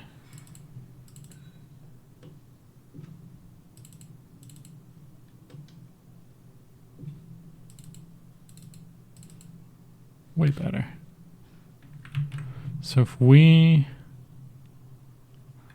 I think we have this rigged up to work already. So if we go over to our dashboard hub, click find match, will it use our new card design? I've got like 3 different hub flows here, so I'm not sure which ones are rigged up to work. But let's find out. Gotta import in all this new medieval kingdom stuff. Okay. So it technically does, but we did rescale stuff a lot, so it's not the greatest. But at least, I mean, it looks really good in this view, actually. Huh, okay. I can work with this. The arrows don't overlap too much. How does that look, guys? For the prompts, I was very inspired by the descriptions in Annihilation by Jeff Vandermeer, a book I read some time ago. Interesting. I have not heard of either that book nor Jeff Vandermeer. Take a look. Oh, this finally ran. Jeff Vandermeer, Annihilation. I mean, it's a book, so I'm probably not going to get too many pictures of the descriptions, but it's got a cool cover. Interesting. And it looks very, is it like sci-fi body horror-ish? Or like aliens? Wait a sec. I've seen motion picture. I think I have seen like previews for the movie of this.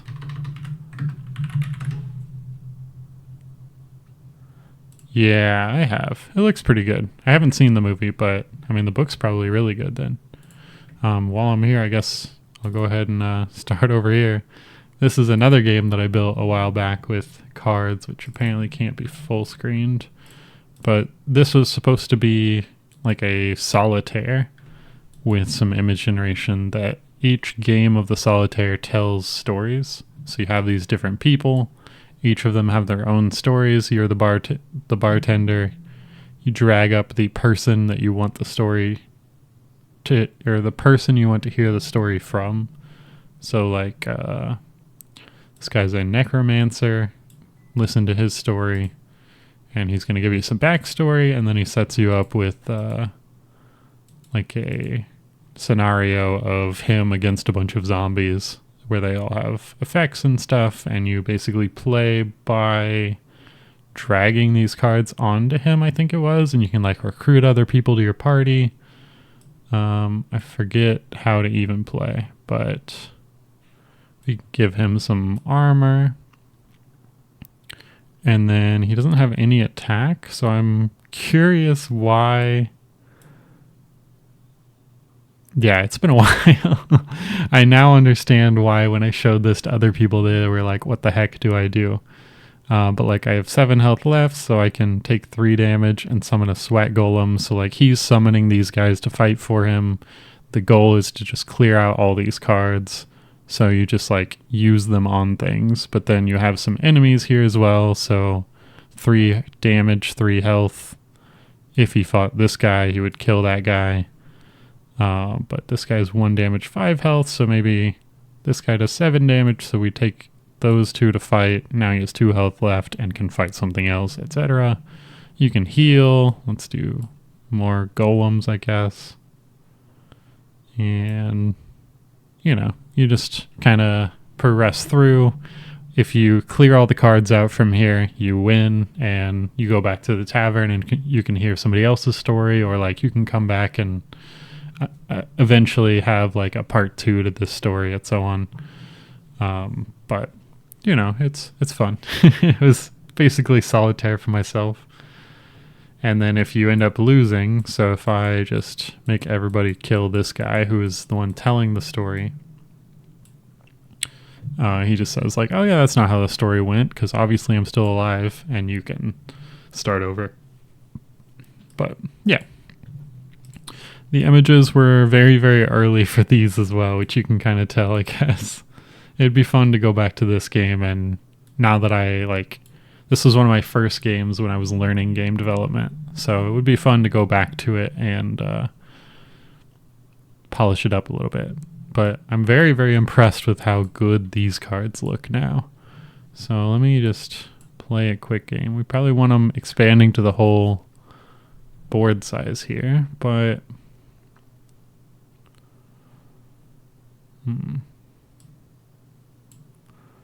we did get kind of shafted in the cards that we got.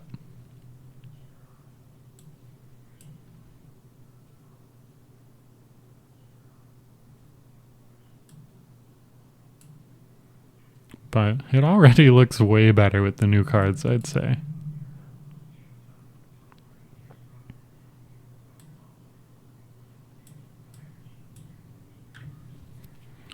I like to revisit some old projects. Yeah, it's been so nice the last month to go back. I was doing all this when I was teaching myself Unity, and then I've been doing Unity professionally for the last 2 years. So I've learned so much more. It's been really nice to go back to these original ideas and finally make them work a little bit.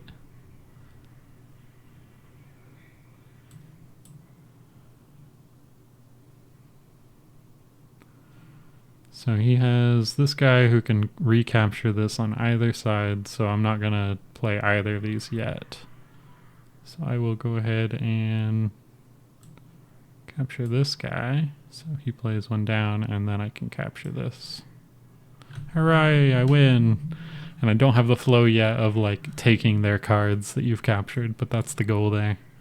But this scene needs some work, previewing your deck, but obviously I haven't got that all working yet. But we do have, yeah, I've got more cards in my deck now because I took all of the cards of his that I captured in that game, but he has like some new ones. And then I'm drawing new cards because my deck is larger now. So when I play one. And that's just how you keep going, I guess. Whatever we play here is going to get captured, so that's fine. Oh, he didn't. He definitely could have taken it. Easy peas. So now he only has 2 cards, so basically, like, as soon as we play one, game's over, but we'll take what we can get. I would like another one of those Yogito cards. So you're just building up your deck, and that's the gist. Now we got 7 more cards in our deck. We've got a bunch of these guys now, which would be nice. Just gonna see if we can draw another one. Yeah, just want to make sure that we were taking the ones that we captured. All right, well, that looks better. Let's, I want to polish up the card a little bit more. We could add like tooltips or other things.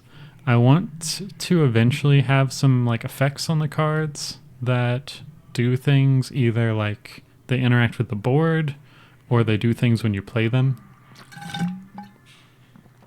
So for example, a really common one that you see in this like genre of game, if I go over to here, like you've got the board here, one of the board spots might have like an element of like fire.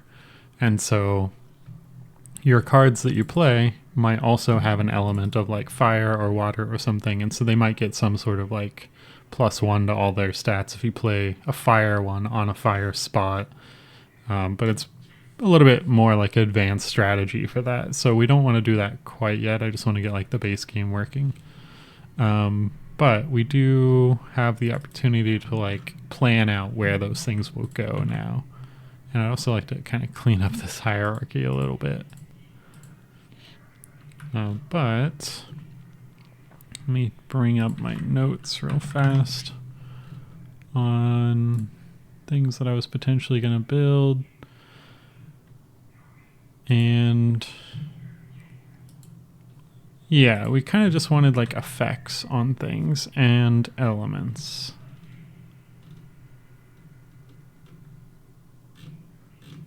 So let me see if I can pull this over to something on stream. Where'd my window go? All right. So just like, we're just, I mean, a lot of this is very hand wavy of how to organize things. We might potentially also add some like spells cards that you can cast that work a little bit differently. And then like effects of like rotating other cards or like swapping stats with other cards. Like things that happen when you play a card, effects, you know. So like just thinking through those, the things that we might want on this card are an element container and a like effects container. So let's start on the element because I think that'll be a lot easier if we were to just UI image element icon and then throw like a fire icon or something. Like we'll load in all this data later, but let's see what we have for something that might be,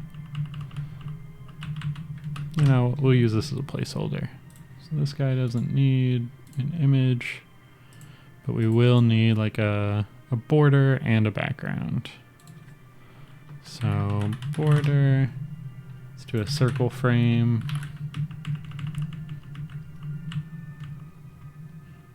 That could be nice because we haven't really used that yet, and it can fit in well with the frame here.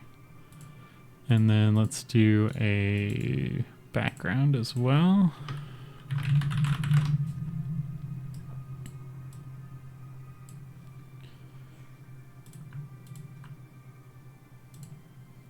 And for that, we can just do like a knob even.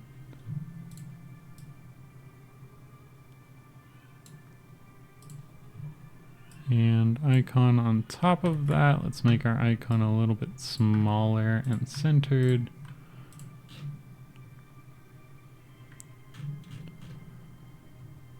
Maybe we even do the icon on top of the border so we can make it bigger again. A little bit. And then we bring this down a little bit. I guess we want that to scale with it.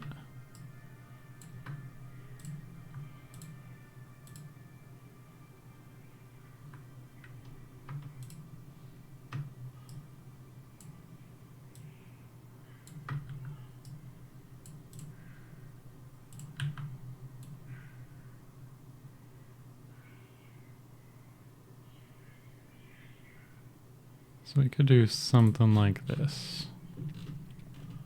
Because we want to have like some sort of iconography eventually that shows what cards do. Oh, I missed some chat. We want to be able to show like what cards do at a glance without having to like read a bunch of stuff. So we'll get this in. Let's see. In Netflix, it's very creepy. It's different from the book, but it's good too. Nice.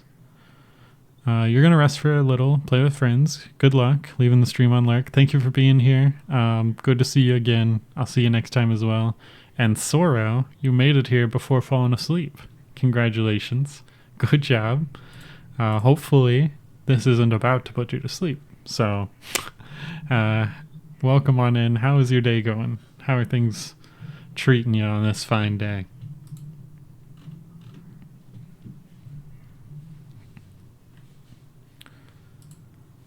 We are making these cards look nicer. Let's fix, I see more of our knob issue here. Having some issues in Rain World right now, and sleepy as usual, but otherwise fine. Is Rain World, this is wishful thinking on my part, is Rain World the real world that is just raining for you? Or is that some software or a game or something?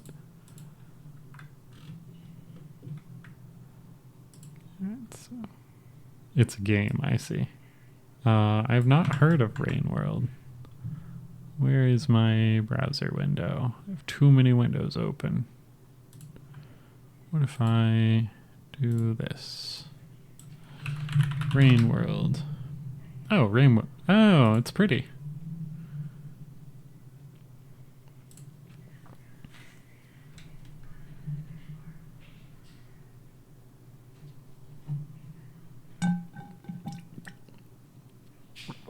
I can see how one would have issues in Rain World.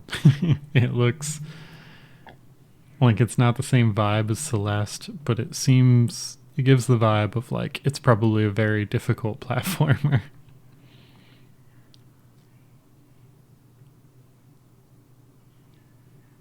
Being constantly drowned. Yeah. I feel like anytime you have a platformer that has this like pixel density of like seeing so much on screen and like the things that hurt you are so detailed, it just implies that there's going to be a lot of difficulty in the game. I feel like easier games, they're going to be zoomed in or like things aren't as pixel perfect. It's definitely like an aesthetic that is like, oh yeah, this is going to be hard. But how long have you been playing that? You getting close to the end at all?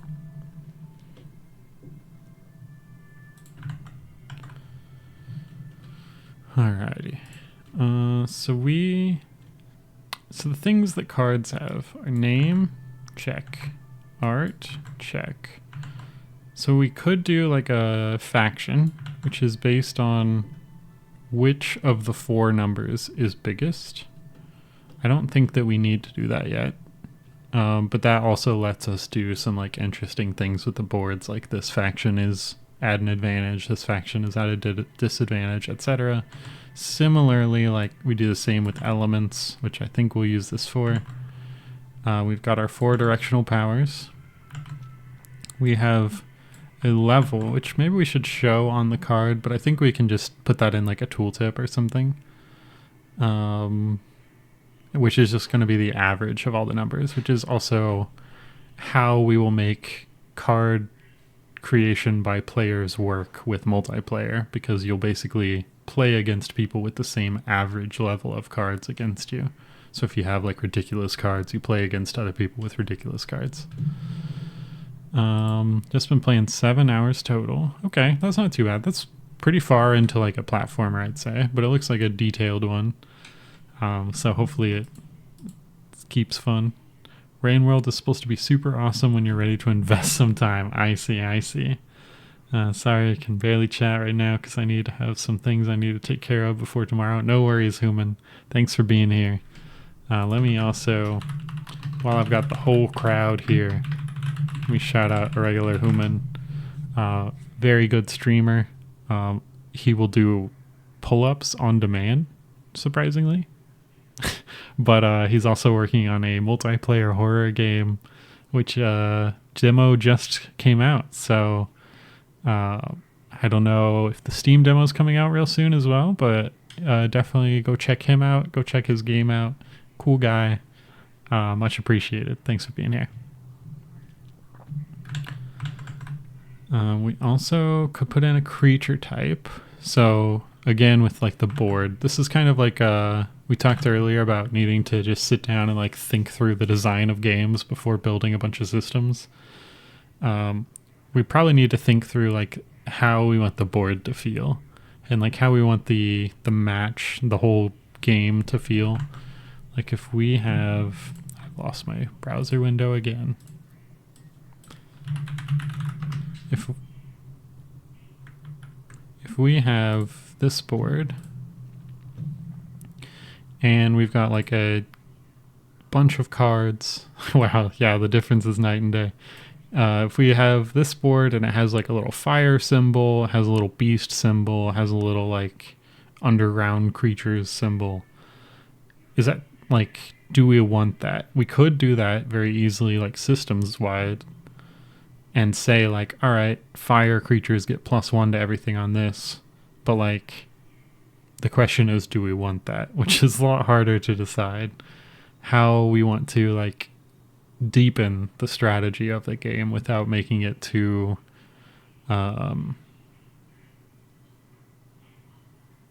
overwhelming at the start, I guess, and like too just random with the things that happen. It's very clear what happens right now, I'd say. I mean, we're still working on making it clear. But definitely once you've played a little bit, you start to see a strategy. And that's when you kind of want to introduce other strategies as well. By things like manipulating the board. So maybe what we can do is do some placeholders on this guy with things that we might want. Like we have this element container. We might not even want that. Maybe we should even change that icon to something that's a little bit clearer that it's a placeholder for like some sort of element. Let's see what else we have. Maybe like fire or something somewhere from this fantasy pack.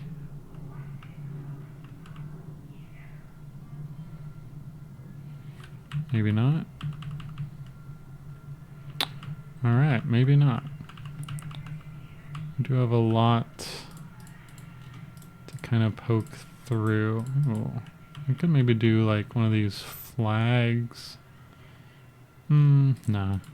Like there's a lot of stuff we can add, like rarity and level and card tags and stuff. But it's a lot harder to decide like what should we add. Minecraft sword?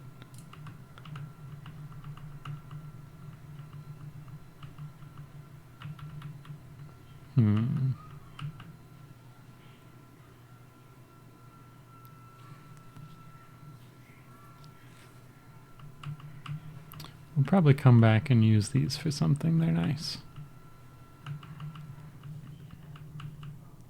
But I think what we had is probably our best bet.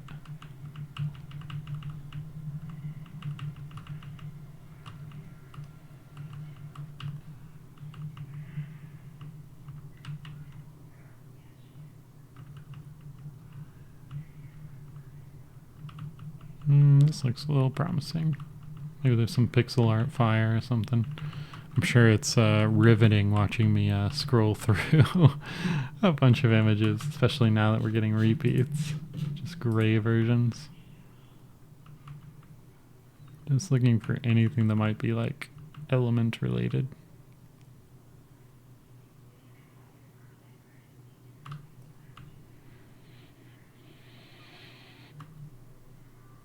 All right, I think we are good. So how do we want to do this? Like the things that we want.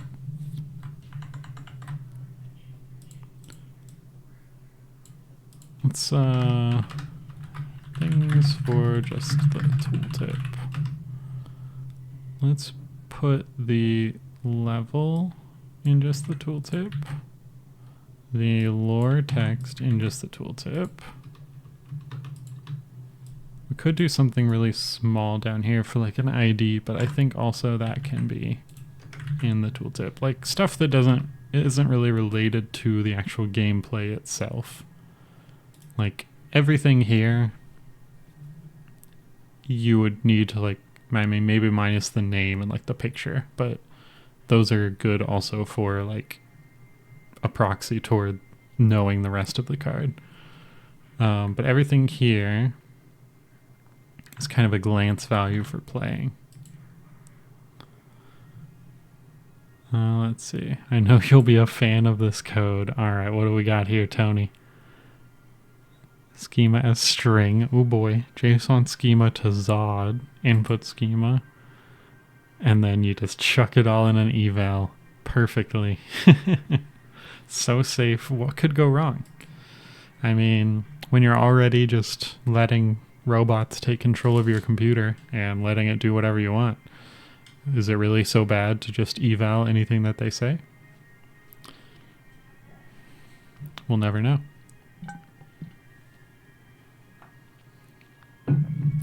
Does that is that the missing piece, the key to what we were working on earlier? Are things working now? I have not checked Discord in a bit. But it's it's a good line of code. About to try it. Perfect. All right. I'm thinking we might not even need the element container here, but what we can do is another thing somewhere else that's smaller. We could put like effects down here with a different frame at least. So let's do like just a regular frame, not the elite frame. Tony, you'll have to let me know if it works. And then we could do like a horizontal layout group for these. I could even put them like up here even, but I don't want to block too much of the image. We could do them kind of going down like this or across this way.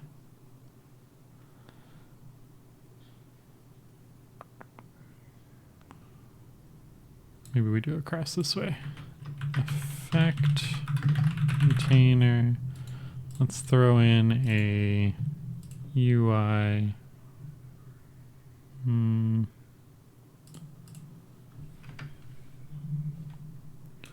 Move this image, resize this.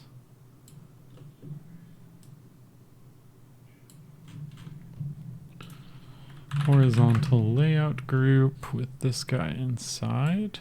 Oh, right. He's already nested in.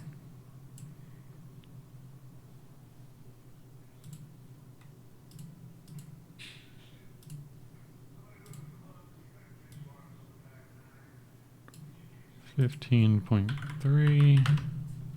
So now if we add other effects, I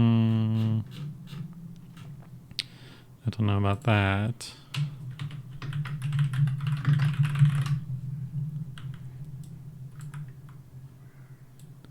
Could do something like this with upper center. Don't expand 1 pixel. It seems like way more than 1 pixel of spacing.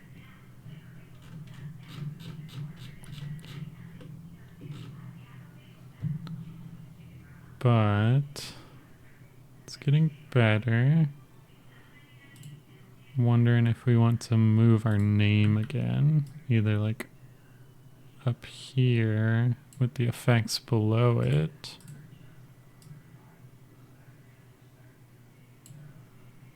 And we probably want the effects rendering before the card name. But we could also put the name up here now.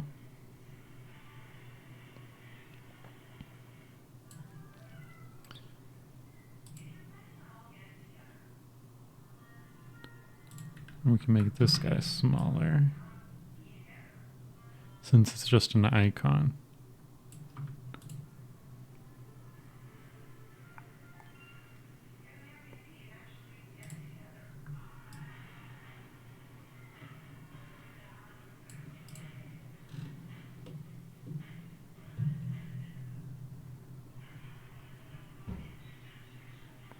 I don't know where to put these effects.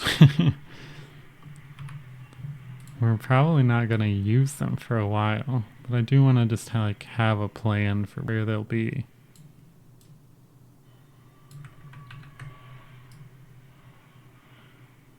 And I feel like putting them next to like any of the directional arrows is already bad because you're not going to have a lot of space to expand, like if there are multiple effects, but there's probably not going to be too many on a card. But also I don't want people to think that they're related, like that these effects are only related to this downward attack. This is formatting the schema much better. Oh, perfect, perfect. Nice, nice, Tony. Good to hear it. I hope it fixes everything. Felix, welcome on back. It's been a few weeks, I think. It's going pretty good. How are you? We are just working on making this old card game look a little bit nicer. And you know what? I think it's time for a little before and after. Oh, I got the hiccups. So we have this old game, which is a very fun game for me to play. I love this game. I played it a lot as a kid in like other games. But basically you are dragging your cards in, ignore the highlight bugs. But if this top number is bigger than the bottom number and whatever its neighbor, you capture the cards, etc. Goal is to capture as many as you can. So we built this years ago. I'm going back and making it look prettier now. So I'm just going to go play and go to the correct title scene, I guess. And I'm going to play real quick and we can see how this new card design looks. I think it looks really good. We want dashboard hub. You're about to do some Unity too. Excellent, excellent. What are you working on today? Oh yeah, these cards look so much better. Like compare this and this. I mean, the numbers aren't as clear, I think. because obviously they're way bigger here and there's less distractions of them here. But I feel like with the collectible card game aspect, like if you see the picture, you're gonna eventually know the numbers, and if you don't know the numbers, you still have them to look. But I think it's more exciting to see these pictures.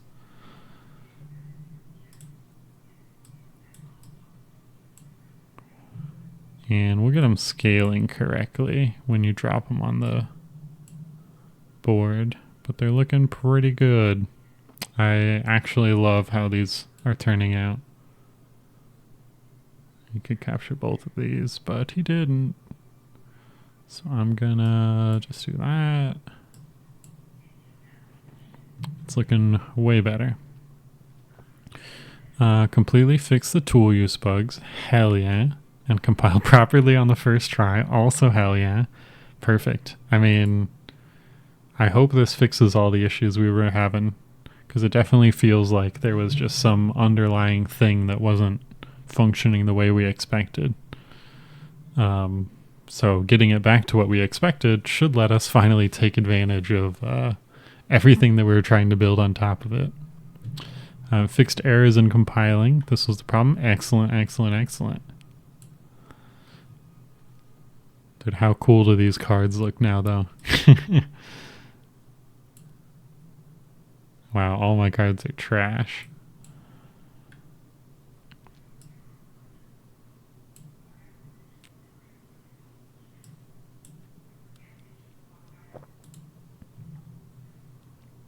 Yeah, we'll do all the UI and stuff, but you know, I think these cards look really good. We'll do tooltips and stuff another time, but like we'll have the element. I mean, I guess we could do them now, but we could go into the actual gameplay now and get these scaling correctly. I see this guy got too small for some reason. We're just gonna lose all our cards here. But that's fine. What could go wrong? I'm just like, I really like the way these cards look now. Actually, wow, we can't do any double captures.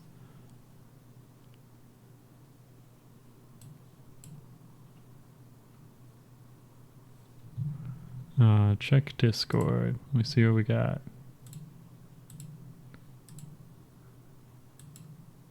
Nice. Looks like tools are working. Just bring this over. Why not? You made a little smiley guy. Smiley place platformer. It can move around and jump. Heck yeah. Alright, we're back on the right track. I'll pull that down to the server after the stream and test it out and see what I can build. I've been trying to get Flappy Bird for so long.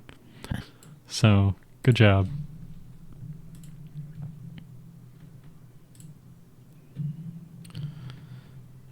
Alrighty. So if we go to, I guess let's double check what scene we're actually in here. So this is card game. Okay, cool. That's what I was expecting, but so if we go to this scene, we now have pretty cards to drag around. We want to make sure that they take up the whole board. The board is squares right now, which means they're going to get sliced around if we don't resize the board. But, oh boy. Well, that's not at all how I wanted that set up. Yikes, okay. You should be able to get it to make Flappy Bird and just give natural language feedback now. Nice. Yeah, I'll give that a shot. I think Flappy Bird and my button pressing idle game are the two that I've been trying to just like get working so I can work on deployments. So why is this scaling so weird? Is that how it scales in prefab mode? I guess I didn't test prefab mode, but everything, yeah, I guess we need to get things anchored correctly. Oh boy. Excuse me.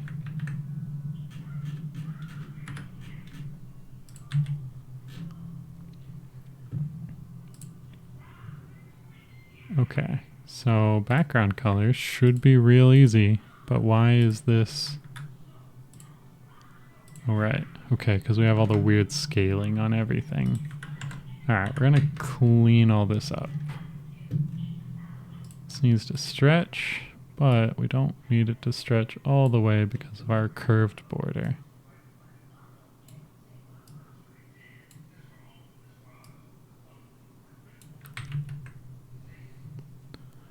The frame, we also need it to stretch. But maybe we can use something less pixelated than the knob. If we have anything circular. I mean, I guess we could just draw a circle. But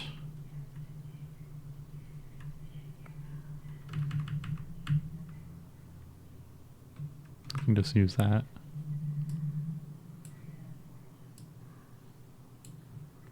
It is less pixelated than the knob, at least. Finally, you can enjoy the stream. What's on the plate today? On the plate today is a very old card game that I last worked on over 2 years ago, back when I was still learning game development, and we are making it look nice. This is the old game. You drag cards in. There are 4 numbers on each card, and they are like the directions of attack. So this guy plays this card in the middle, which has a 3 on the right, which is bigger than the 2 on the left here, so flip the card to his. We can take the 7 that's bigger than the 6, flip his back, and so on. And that is the card minigame from Final Fantasy VIII. Absolutely. Triple Triad is the name. I loved it so much as a kid. I originally built this. Like, I almost would say that I learned to make games so that I could make this for myself to play, because the fan created one that I was playing shut down and there was no way to play it. So I have this like web version from many years ago. We are making it look prettier, and we are adding our own like collectible cards to it. This is not the scene I want to be in. This is the card design that we're working on. Let me clear that guy out. I mean, I'm not going to turn down playing again. I'm kind of in love with how these cards have turned out so far. But these cards look so much better than these squares. So we're going to work on the grid next to like make them fill up the full grid and look nice. But you know the gist of the game. And I have pretty trash cards again, so we're just gonna vibe. And the intention with this is to like learn some multiplayer, but also to let people occasionally create new cards that are available for everyone, which I think will be really cool if you can rig up like some sort of reward system where like, oh, you won this match or you did this cool thing, so now you get to create a card for this game, and you can like describe it, and like I haven't thought through exactly how people can create it, but like create your own images, create your own name, and then like that is a card that everyone can collect and play with. So that's the goal. But yes, it does in Final Fantasy VIII get very, very confusing with all the rules. Like not only the rules, but also the way they like have the rules in the actual game of once you've played in one region, you like learn those rules and bring them to other regions. So you can like accidentally effectively like make the game impossible to play by spreading rules where you don't want to spread them. I think I could definitely do better on that. But I mean, there's some funness to that too, but we're basically taking the very, very base rules as a base for the game and adding new stuff on top of it that is different. You think it's ready? If we can serve the game and add the share button, you think it's ready? All right. Well, let me... Tony, do you have everything pushed up? Are you ready for me to demo it live? Because I'll do it. Just fixed a bug. Let me run on over here. Once you've confirmed everything is pushed up, I will deploy it to the server and we can try it out live. But until then, let me jump over to card game. Will you comment out edit file? I don't have it commented out on the server. I only have it commented out locally. So I just want to be able to pull from there.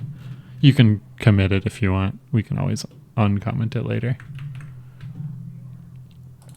We were getting these things scaling correctly. So all the top level things should be stretch anchored. I think, right? I mean, maybe they shouldn't.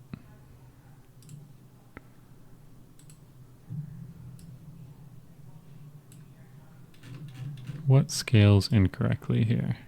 Okay, everything. The name and the element for sure. We definitely need the image stretching. So let's see if we can just like apply some of this. So frame, circle frame. Card image should be stretched. Sure. So does that look better? It does. Okay. The card name, I guess, shouldn't be stretched. Just anchored from the top.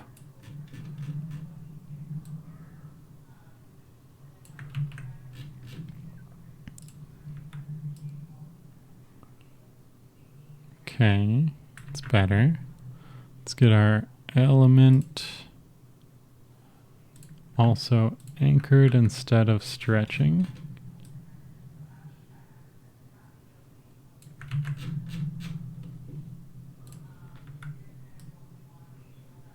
Okay, that looks better. Probably want the effects at the bottom anchored to the bottom instead of offset from the center.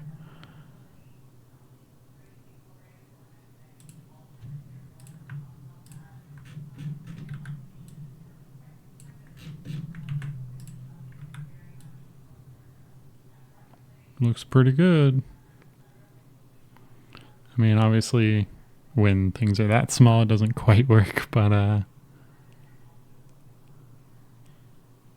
think that'll be fine. All right, so that means we can now scale with shift held down, so we can scale evenly, which means we can see what this board should look like and rescale the board to fit the cards that we have. So this guy, how do we have this set up? Is it really just, do we have a grid? Okay, that's way better. Okay. So what's our width on this guy? We have one, that's not, okay, we have 190 width. Cell size of 48, sure. Let's center this guy. Move him down. See if we can get these to look a little nicer. 40, 38. Looks pretty even. It's definitely not 38 pixels, so I wonder what that unit is.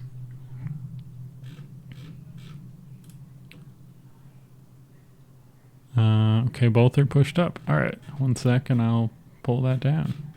Nice. Also, this is way scaled incorrectly. What happens if we drag another one of these in?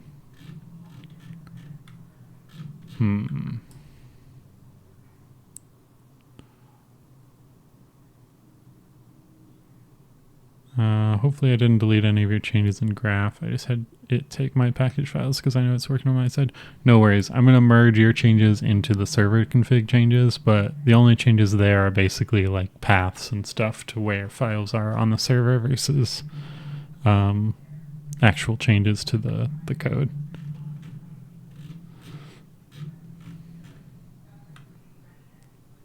Okay, card definitely doesn't look as good when it's scaled up like that. But it is nice that it can scale. If we just leave this as is right now, how do things look with a different aspect ratio on the board?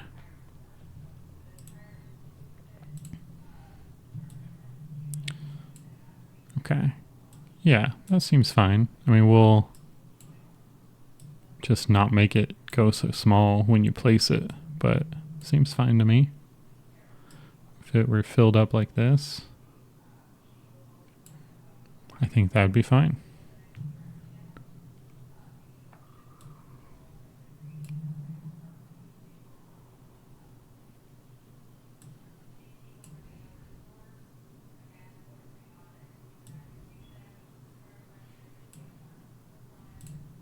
Cool. All right, well, that's something in the code we can change. But let's test out what Tony Sprocket has been so graciously building for us. Where's my server window?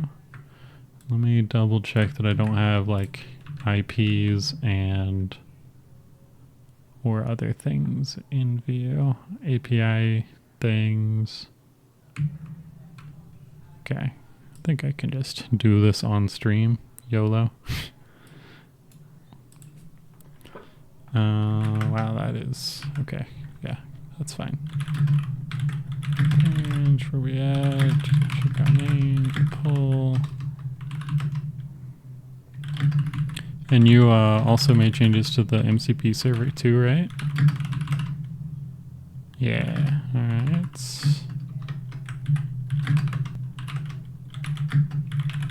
I did pull on this, I think, yeah.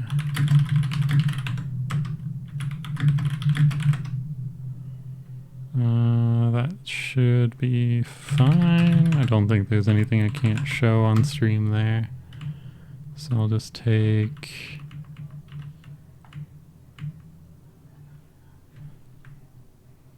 JSON schema to Zod is the added one. No other conflicts there.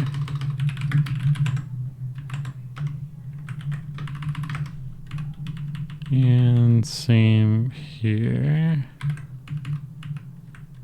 Cores is the same version. We're golden.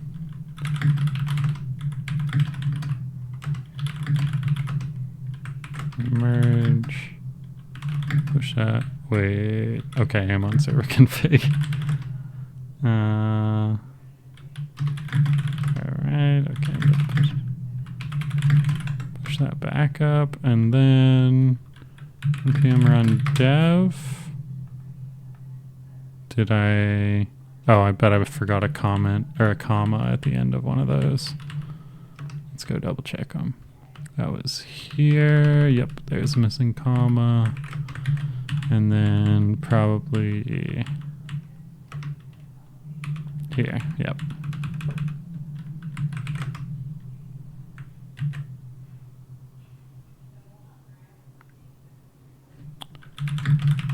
Cool.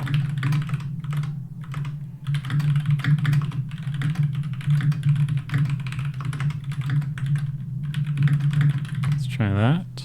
See if it's running. Oh, right. All right. So npm install. People are getting a taste of web dev here. I just had to take my package files, but for some reason after pushing I'm getting an error. I can't find my MCP server. I see you changed the path. Yes, I figured you used the same structure as I did. So instead of us having to comment out each other's lines every time, I just used a relative path. Hopefully it works out for you. Let's get those nvm install running. I'll go back over to card game. And let's look at our gameplay manager where we do size. It's going to be like scale.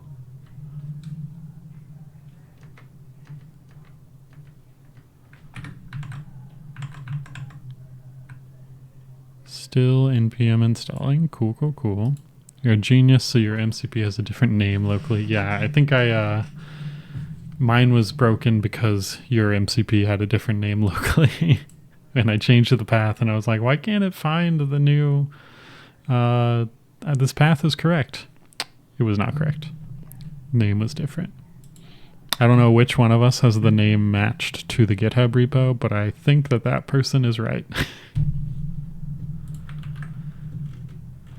All right, if we go in our card controller, we have drag and drop here. Seems like a good entry point for how we're scaling things. You are right. Excellent, excellent. Love being right. All right, we now have npm stuff installed. Hopefully this runs. We shall see.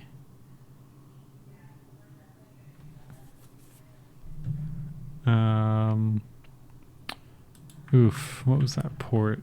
Or the IP? There we go. Guess it was this. Let's go over here. Game Genie chat coming in hot. We'll let that load for a second. Start a new conversation. Right. Let's create super cool Flappy Bird.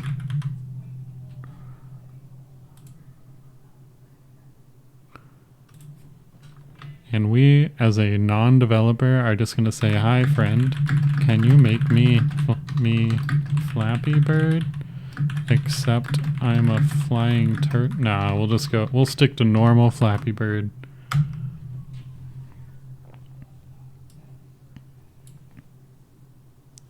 So what are we doing now? Yes. What are we doing now? We're getting distracted by Tony Sprocket. He and I have been working on something for it's probably been a month now. It's been crunching. But we're working on a system that takes game ideas, breaks them down into tasks that you need to complete to do those game ideas, and then also tackles some of those tasks for you. Tony, I am suspicious that this is working. I have no errors, but it is typing. We'll see.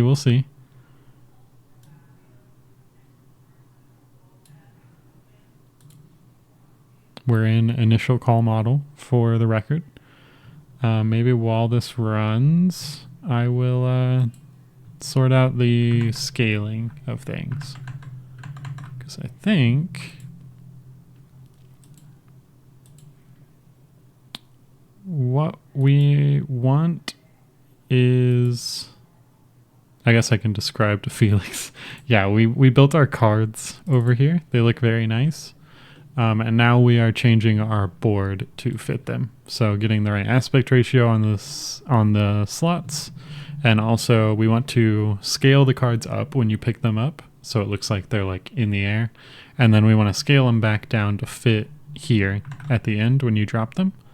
Right now they're scaling down too much, so I'm pretty sure we can just scale down less.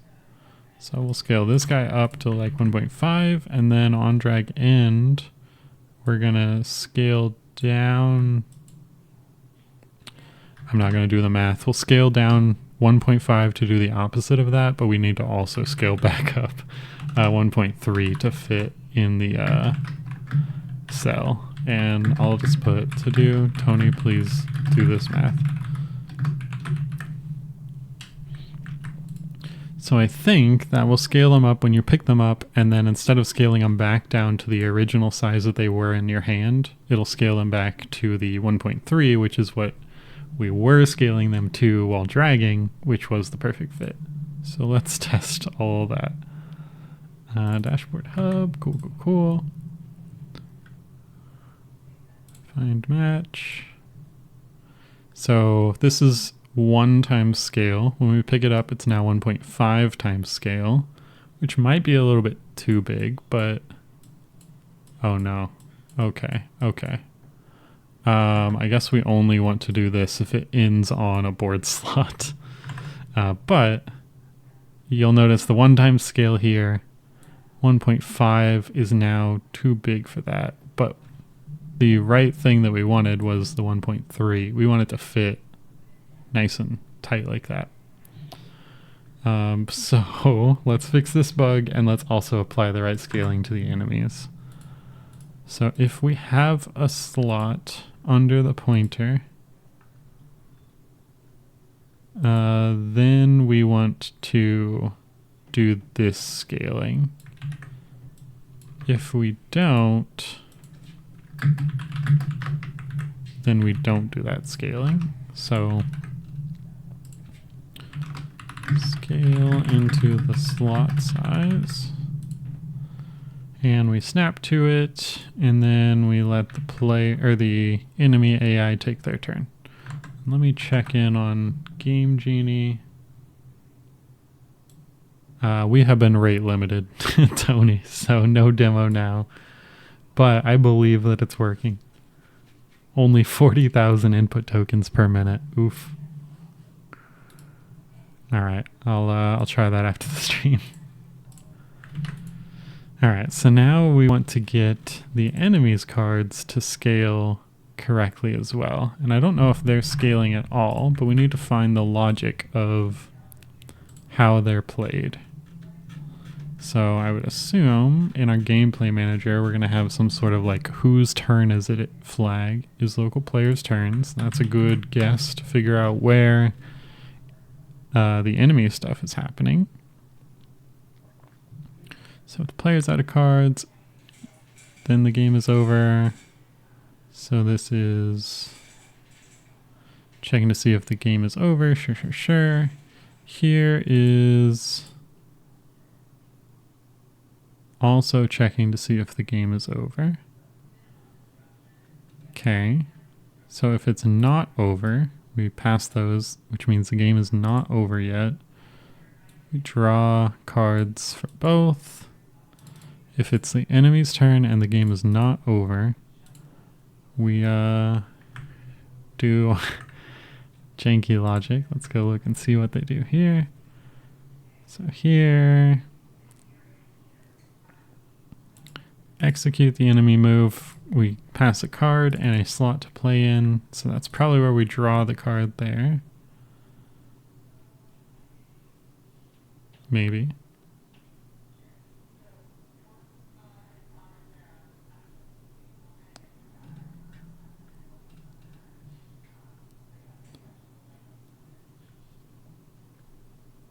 Is it really just playing in a random slot? You've pushed another fix that fixes it. I was able to start a new chat, evaluate the current game, and add to it. I mean, that is what we want, right? That's awesome. Good job on that. I got rate limited on mine, so I'll have to try it after the stream when you're not sending 10,000 tokens over the wire per second. But it's looking good. I'm excited to try it out. Alrighty, so how are we drawing the card? I guess it's already drawn on the scene because we have them drawn over here. We're just moving them. So it's probably going to be execute an enemy move or enemy difficulty, easy difficulty enemy turn.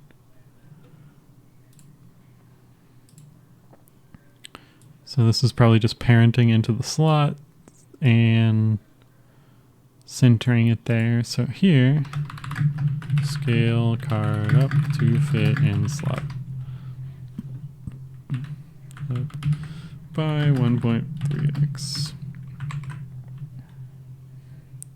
We're going to do card display dot transform dot local scale times equals 1.3f. I think that will work.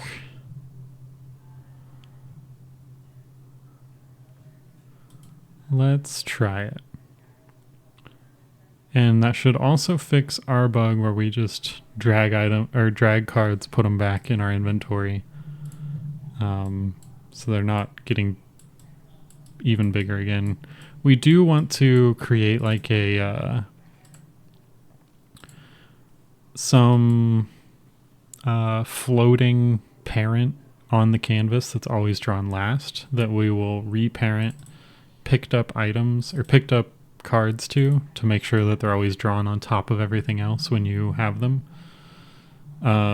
Because it's a little bit weird to pick it up and it is underneath anything else. But when we drag this in, it's bigger than the slot, but it's going to go to normal here and fit the slot here. And now theirs fits the slot as well. All right, things are looking up. The Vinsman card is so ridiculous. Alright, maybe we don't... I mean, we'll just do a regular circle for that mask, but you can kind of see like the center circle on the shield that we used on some of the cards, which is not ideal.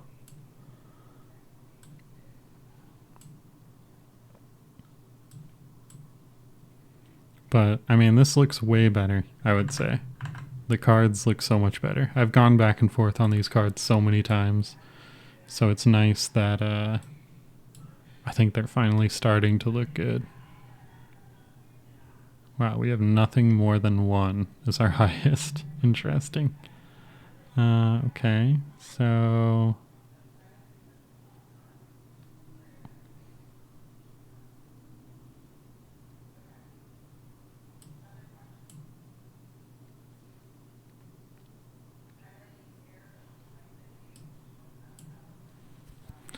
All right, things are looking good. I think with that though, maybe it's time that I also raid along. Oh, it's a small bug there. I'll fix. If you drag it, how did that even happen? And this guy's small. Interesting. All right, we'll try through some stuff, but I think the board looks a lot better. The cards look a lot better. Things are looking good. I think it's about ready to do some basic styling around the UI, but also just like set up the multiplayer server.